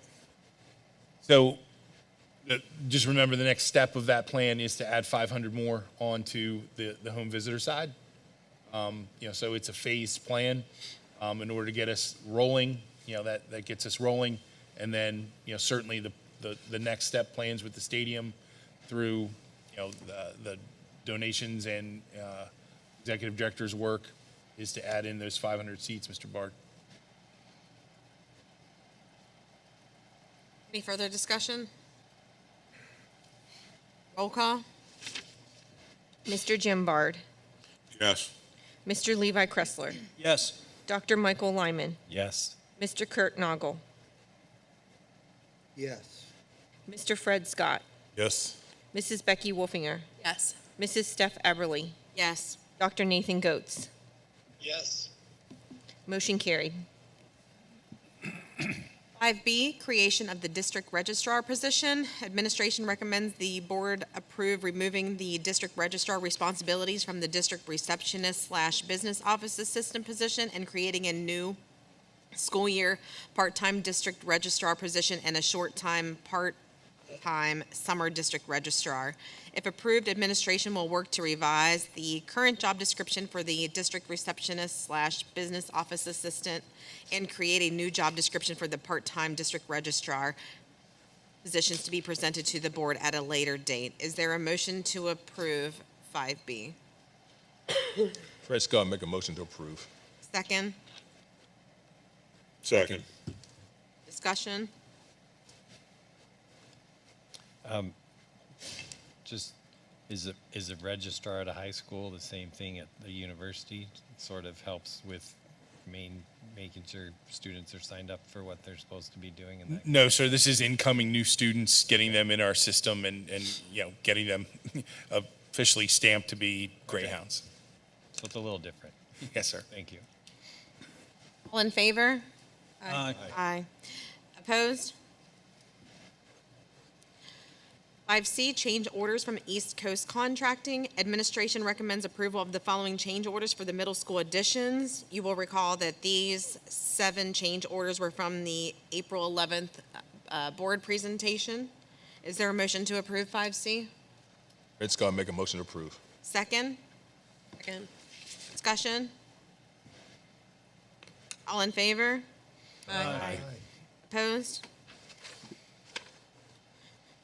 5D, the senior high back entrance sculpture. Administration recommends approval of the preliminary concept drawings. Fee from sculptor Steve Dolbin to design a sculpture for the back entrance of the high school. Is there a motion to approve 5D? Motion to approve. Second? Second.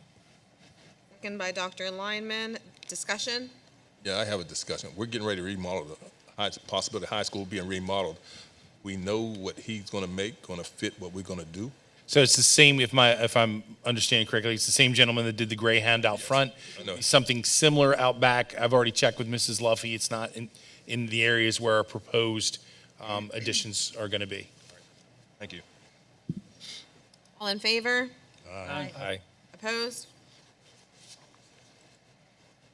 5E, the 23-24 proposed final general fund budget. Administration is recommending a 23-24 proposed final general budget of $66,561,883 and expenditures with projected revenues of $65,435.97, which is requiring the use of $1.1 million in general fund balance. $400,000 is from committed fund balance for the 7th grade teaching positions and $725,000 from unassigned fund balance. The projected revenues include a tax increase to Shippensburg area school districts adjusted Act 1 index of 5.4. The numbers can change between now and the final general fund budget adoption. The proposed final budget will be available for public inspection at least 20 days prior to the adoption of the final budget. Is there a motion to approve 5E? So moved. Second. Second by Mr. Scott. Discussion? All in favor? Aye. Opposed? 5F, the Franklin County Career and Technology Center 23-24 General Operating Budget. The Franklin County Career and Technology Center Joint Operating Committee met on April 27th and approved the attached 23-24 General Operating Budget. Shippensburg School District is responsible for $876,602 of general operating expenditures, 0 for capital reserve funding, and $116,963 for the district's share of renovation debt. The total for Shippensburg School District is $993,565, an increase of $17,123 compared to last year. Administration will recommend approval of the 23-24 Career Tech Center General Operating Budget. Is there a motion to approve 5F? So moved. I'll make a motion. I'll second him. Motion made by Dr. Lyman, second by Mr. Scott. All in discussion? All in favor? Aye. Opposed? Moving on to 5G, L&L Party Rental Contract. Administration recommends approval to contract with L&L Party Rentals to provide inflatables for the Shippensburg Intermediate School Field Day on May 30th. Is there a motion to approve 5G? Ms. Scott, yeah, go ahead. I'll second her. Motion to approve. I'll second. So between Becky and Fred, there was a motion and a second. Is there discussion? All in favor? Aye. Aye. Opposed? 5H, proposed revisions to Shippensburg Soccer Booster Club bylaws. Administration recommends approval of the proposed revisions to the Shippensburg Soccer Booster Club bylaws. The summary of changes and the revised laws are attached. Is there a motion to approve 5H? Motion to approve. Moved by Mrs. Wolfinger. Is there a second? Fred Second. Scott, second. Oh, yeah. Second by Dr. Lyman. Discussion?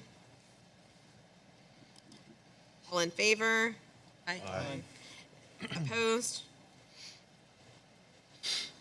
Moving on to 5A, the Shippensburg University Field Usage Agreement. Administration recommends approval of the attached field usage agreement with Shippensburg University for the district to be able to play 1 JV football game and 1 varsity football game at the Seth Grove Stadium on the campus of the university. The agreement and cost sheet are attached. Is there a motion to approve item 5A? So moved. Moved by Dr. Lyman. Is there a second? Aye. Second by Mr. Noggle. Discussion? Yeah, I don't know, what's our final number? I mean, there was a lot of to be determined on that contract from what I'm seeing. I mean, what's it gonna cost us to bus the kids up there? You know, we gotta bus a band up there. You know, there's a lot of additional costs other than the 2,500. Yeah, do it. Correct. We're still looking at those numbers. I mean, a bus trip to, from SHIP to the university, from our building to the university, can run as much as 60 to 140 for a bus, based on our transportation, meeting the other day for those preliminary runs we were talking about. So that number hasn't been solidified, Mr. Bard, yet. That's part of the Boyo contract, which will be up for renewal, but I mean, that's kind of the range that needs to be negotiated. So there are some ancillary, costs that would not maybe be that different from having to pull things down to the park to play. I don't know that they're going to be substantial. The only part that wasn't defined in my reading was the security costs, which I would think be in the hundreds, for those activities. We're not sure, from what I understand, we're not sure of what the concession stand's gonna do. We won't have access to the concession stands. Oh, I know we don't. So, we're not gonna have a concession stand? They would manage the concession stands. And they just open it up, and that's gonna happen? I believe their food That's what I service. say, folks these will are the be running it. questions I'd like to have answered. Their food service, I think that's the contractual thing, like they have staff that would man their concession stand. They have their own And they're willing to association. do it knowing they don't have a game, a university game? They're willing to do it for us, is what I'm saying. Well, I mean, they're going to reap the profits. So They get the benefits of that, where our booster We clubs don't get the benefit of concessions and sales. on Another question, where's I understand there's no locker rooms. We're not gonna have locker, where's the players gonna go to the restroom during halftime? I would imagine the restrooms that are available there for. Just to the publics? We might have to figure, so I think the important thing to remember, this is a pilot and a trial. We would need to work out all those things ahead of time, once it's approved. It may be that those restrooms are shut down during halftime for player use. So there are some logistical things that need to be worked out, for sure. This, if approved, gives us the green light to begin working on those things, to see if it's viable. I received information this afternoon that the college with university has some concerns also, and they would like this to be tabled until we get all those questions answered. They have concerns on their side also. So that's what I was asked to do. See if we could table this till we get those questions answered, because they have the same concerns at their end that we have here. Well, I think also, maybe not concerns, but also additional information when it comes to lights and maybe entering back into negotiations. I think for me, Steph, that's the biggest thing about it, is that there's not been a negotiation with this. This was presented to us, and we just kind of have ran forward with it, versus our relationship with like Memorial, where there is negotiation. It's sitting down at the table and hashing out all the details together. Just to kind of give you guys, I've reached out to several people. I've talked to the football boosters, some of the kids, some of the parents, a little bit of everyone on this. Some of the parents' concerns is that a lot of our parents post-June work in a lot of warehouse jobs. And so Saturday becomes mandatory overtime for them. And so a lot of them are going to actually miss out on their kids' games if we do them on a Saturday. Another thing to consider, and again, with participating as I do within the band, a lot of the students, both with cheer, with football, and with band, work on the weekends. And so we're also taking away a day, where they could be working on the weekend. So kind of, a loss there. As far as info for the boosters for just football, they would have to have an extra way to get the equipment from football over. So there's another cost. They wouldn't have access to the concessions. They typically make between $700 to $3,000 per game on a Friday night for the boosters. And all of that money goes right back into providing everything that our kids need. So that is a huge issue for them, because, again, if they provide a meal for the football team, it's generally about $1,500 to $2,000 for a meal. They would not have the ability to do the 50-50 drawing, which would be, again, another around $250 of loss to the boosters as well. I know for the band, we would also have to provide a rental. We pay for the rental and to get the equipment over for them. So I think there's a lot of extra costs on top of the fact that it's basically about double the price that we pay for games at Memorial. So for me, I would absolutely, be in agreement that, tabling might be the better option at this point, so that we could go back to the table with them and actually kind of, discuss some of the financial pieces to it. Maybe we need to table this until the next meeting. So the process to table would be, a motion. A motion, a second. I'll make a motion to table. There would be no discussion allowed on Right. the motion. We need to rescind, somebody motioned this and made a second as well. Do we need to rescind that first? No? Okay. So, and then the process, if the board is interested in bringing this back, we would have to take it off the table at the next meeting. Before we table, can I, Mr. Scott, I didn't quite understand what you were saying from the university's perspective, that there's something. The questions some of the board members asking now, they're asking, and they like to get it resolved before we go into a contract. You understand what I'm saying? They have concerns, even though this is their proposal, there's still people up there that have concerns about, are we going to do this or are we going to do that? Do you understand what I'm saying? If I could just interject, I've not received any word from Dr. Patterson or Mr. Brown, who I've been in contact with with that information. That hasn't come to me. No. I'm just laying that out. Yes, I got the phone call correctly. right before because they saw it. Somebody on their board called me and asked me that they had questions, and he's speaking as a person that they'd like the questions answered. So I would just maybe a recommendation that if this should be tabled, that a meeting is held with university administration, school district administration, along with board representation from the school board to meet with the trustees of Shippensburg University to negotiate, work out any concerns or new information that they might have, and then bring it back before the May 22nd board meeting. I would like somebody to go up there and they talking about the It's gotta goalposts. come off the table the next meeting. If it don't, it dies, correct? Correct. If it's not voted back on, then I mean, we can always Put it back on put it on discussion. discussion and go from that.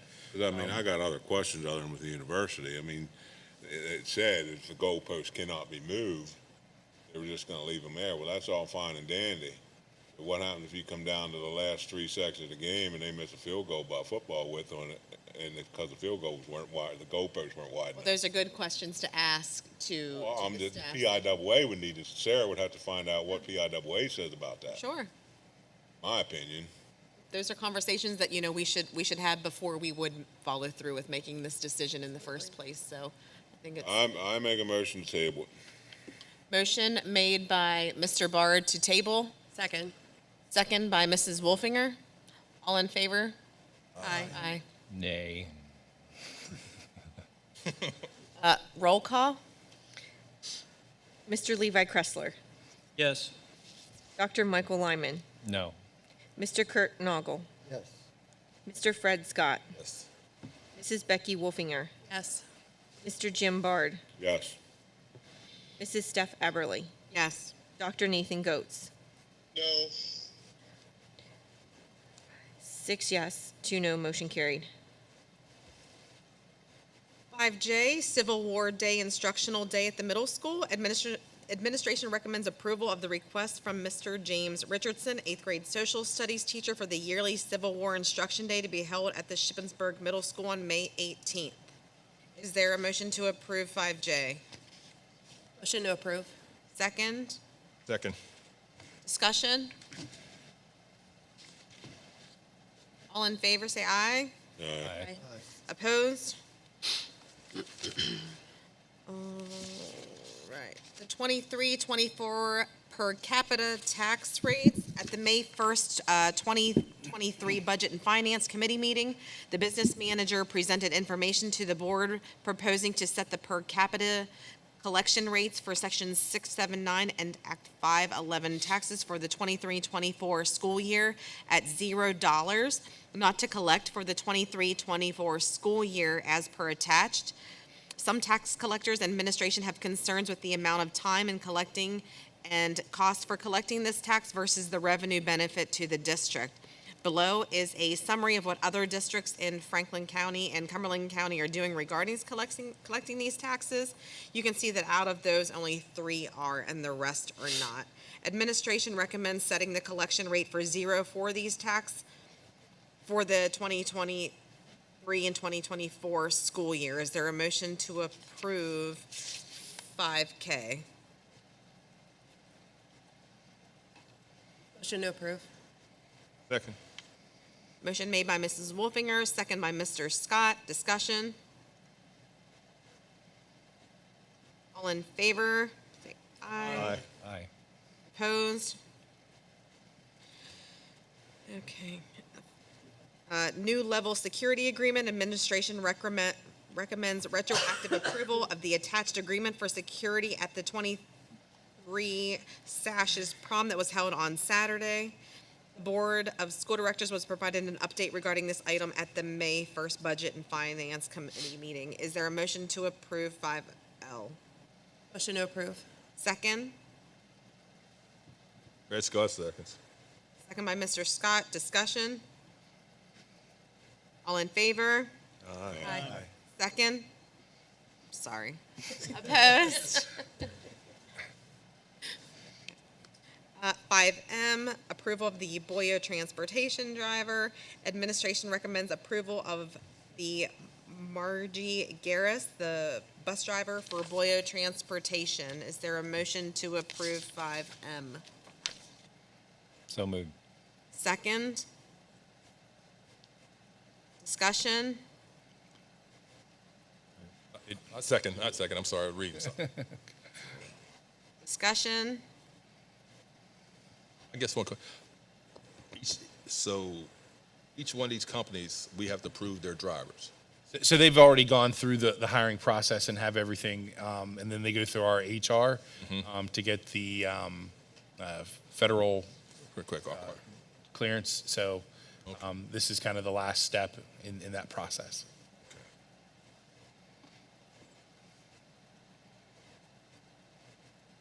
Approval of Freeze transportation drivers. Administration recommends need it, approval I of the, think we need to vote on that last one. Sorry about that, I'm sorry. We're doing great. motion to approve. We have. We have it, we just need a vote. From Boyo. All in favor? Aye. Opposed? We got your back. Thank you. Well, there's 2 bus companies right next to each other, it can get confusing. Well, okay.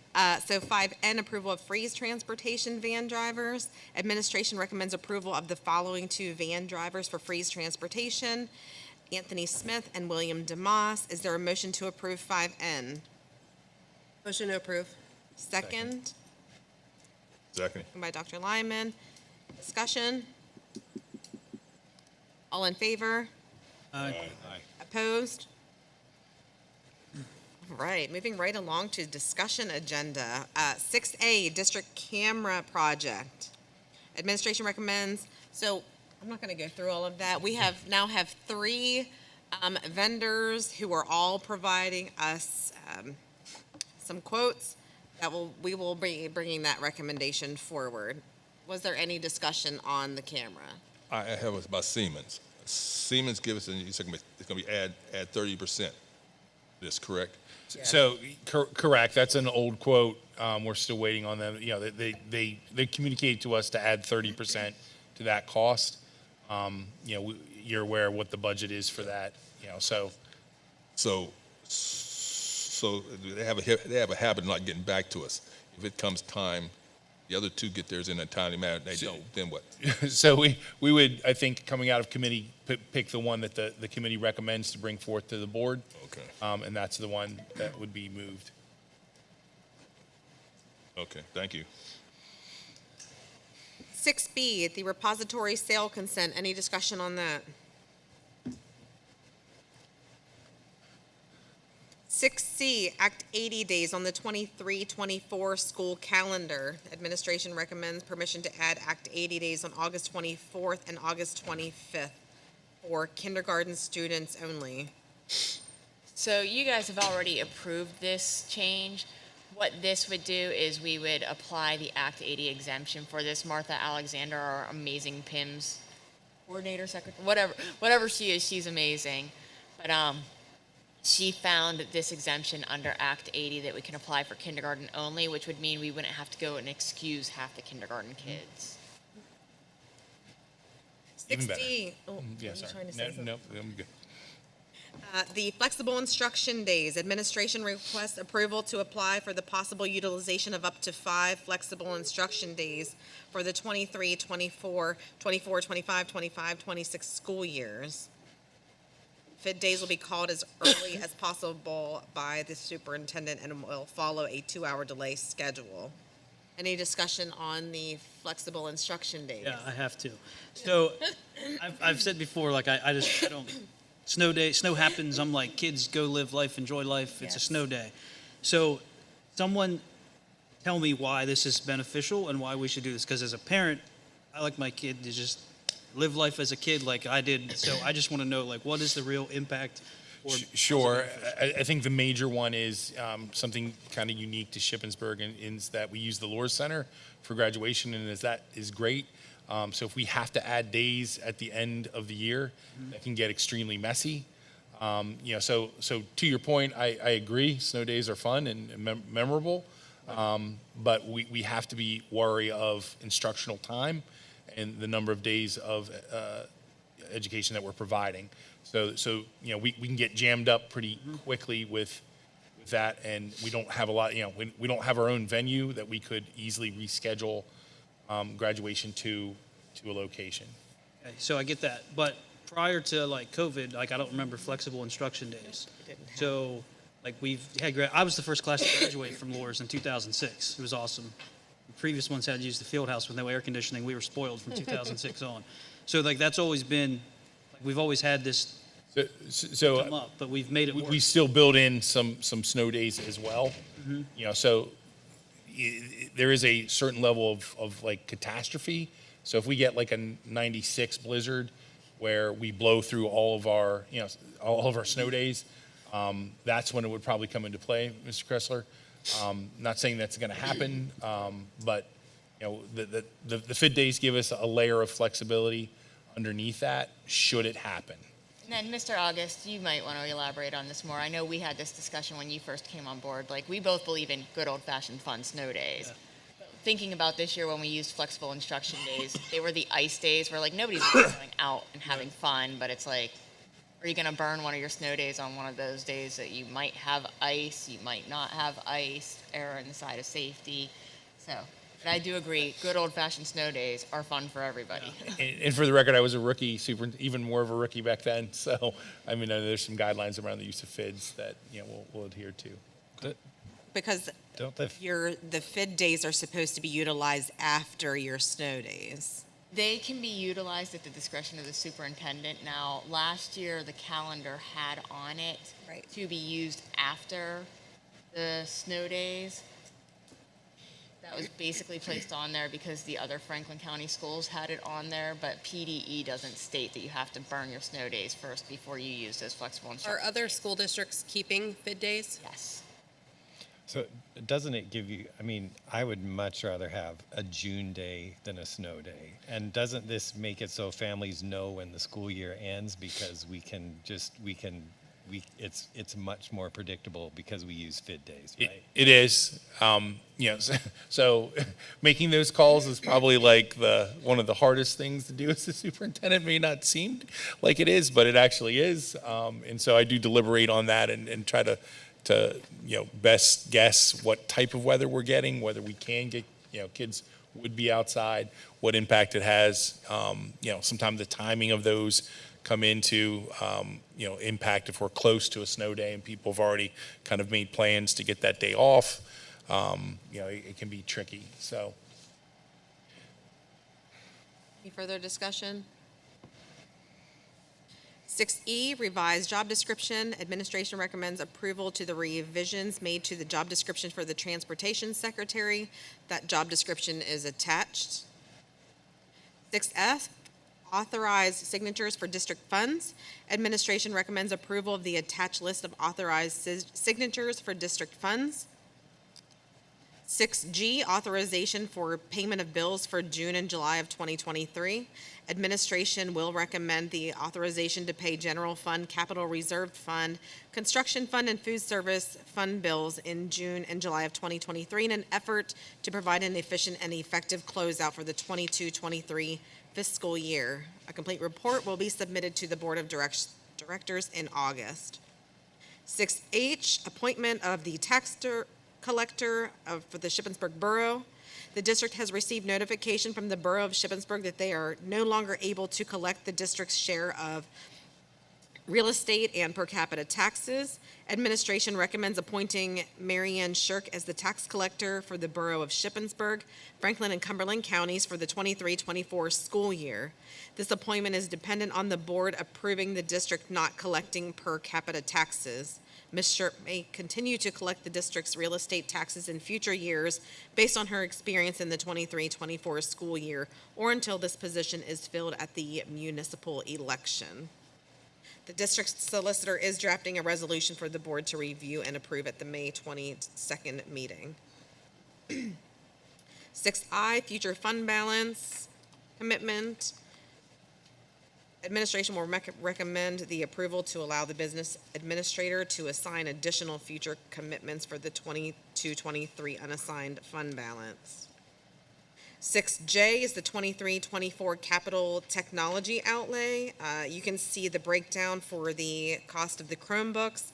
So the middle school and high school both receiving 325 Chromebooks for a cost of $140,000 and 325 cases at $11,375. And that would also be the same for the intermediate school, exchanging out one grade level at a time. 6K, schedule of fees for athletic events. That list is attached. Please note that the prices have not changed or inflated with inflation. Same cost. 6L, the policies for discussion and deletion, including the ones that were mentioned during the committee report at the beginning of the meeting. 6M, operations and maintenance contracts. Administration recommends approval of the following service agreements, which are attached, and those are for Dakin and R.J. McCarville. 6N, change order for the East Coast Contracting.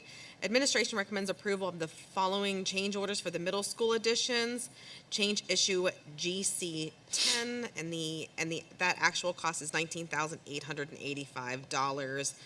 That change order has been reviewed by William August, Christy Lentz, and Chad Crease, and those attachments are attached. 6O, the contract renewal with Soundtrap. Administration will recommend that renewal contract which will be paid out of the curriculum budget, and it's utilized by the music department at the high school. 6P, the capital area intermediate unit school age special education services agreement. As outlined in each student's IEP, the capital area intermediate unit provides programs and services for students in the Shippensburg School District. The attached agreement is for 1 year. The estimated cost of the program and services for the 23-24 school year is approximately $165,000, $380, and that attachment is included. 6Q, Therabilties agreements. Administration recommends the approval of the following agreements with the occupational therapy agreement at Shippensburg School District, the physical therapy agreement at Shippensburg School District, the occupational therapy agreement at the approved private schools, and physical therapy agreement, and those agreements are all attached. Licenses for coding courses at the high school. Administration recommends approval of the attached renewal with Code Combat to purchase 50 licenses at the cost of $2,500. 6S, purchase of textbooks for the high school. Administration recommends approval to purchase the following textbooks for VOAG classes at the high school. Those are small animal care and management and agribusiness. And those proposals are attached. 6T, request to form a debate club. Administration recommends approval of the request submitted by Christopher Reinhardt, social studies teacher, to form a debate club at the high school. Additional information is attached. 6U, Comcast Enterprise Services. Administration recommends approval of the contract with Comcast Business to connect the new administration office building to our current wide area data network being provided by Comcast. And that cost will be coming out of the technology budget.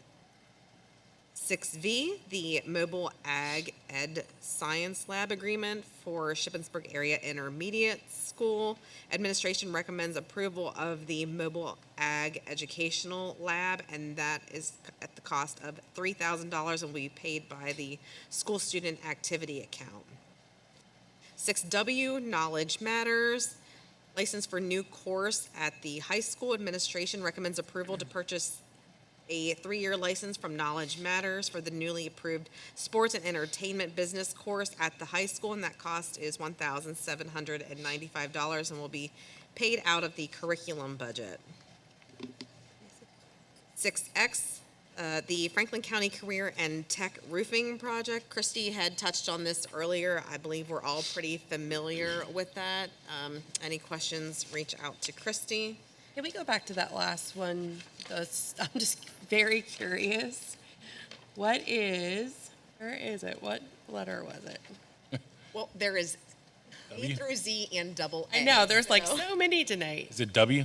Knowledge Matters? Is Yep. that- That's what she's talking about, Yes. the new course. I got up one. Yeah. What exactly is a sports and entertainment business course? So that course was written into the program of studies this year. So Mr. Gustafson is teaching it.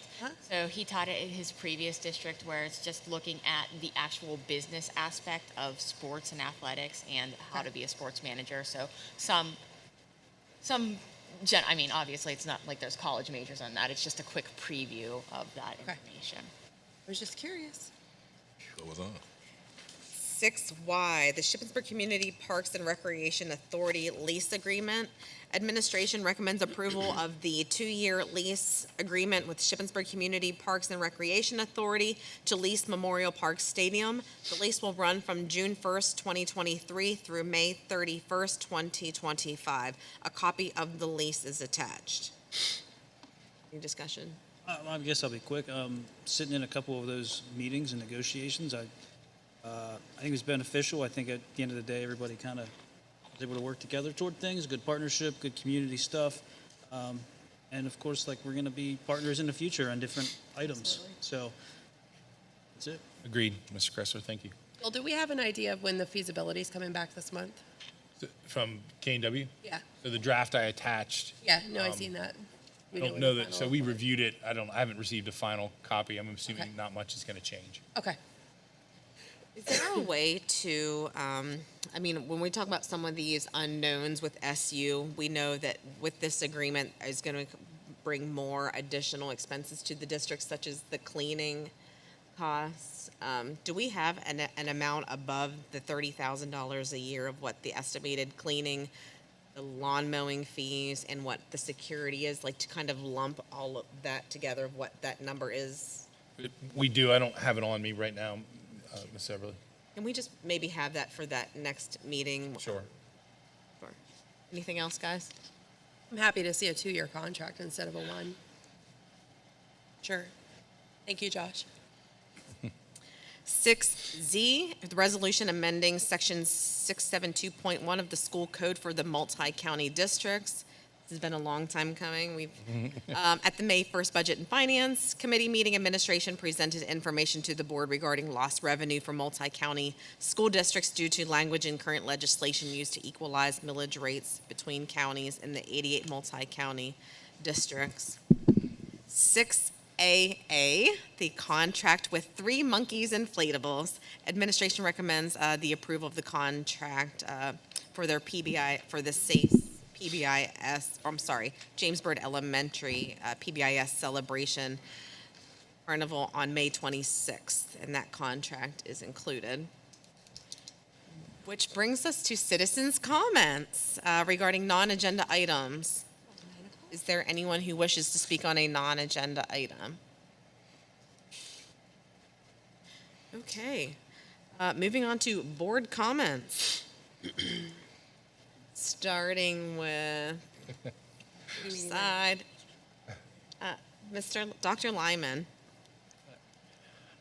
I did not think this would end at 9:09, so you did a good job. Mr. Scott. I echo what Dr. Lyman said. Mrs. Wolfinger. I have lots to say. When don't I? So first of all, thank you to all of our amazing teachers in the school district. It is Teacher Appreciation Week, and we wouldn't have jobs without our teachers. So thank you for our job security. But no, really, thank you guys so much for the job that you do for our students. You are definitely a tremendous asset, and I could not do the job that you do. And then secondly, on Friday, I had the absolute privilege of going with the middle school with 7th and 8th grade, our band and orchestra and our accidentals. We got to the middle school at 5:30 in the morning and got back at 10 o'clock at night. So it was a pretty fun day with 13-year-olds and 14-year-olds. So congratulations to Mr. Piper and to Miss Enders, our middle school band, orchestra, and accidentals. They actually won multiple awards at the Hershey Music Festival. Band took 3rd place with a superior rating. Orchestra took 3rd place with an excellent rating. Accidentals took 1st place with an excellent rating. And then Mr. August had the privilege of hearing Minso Kim on the piano a couple weeks ago.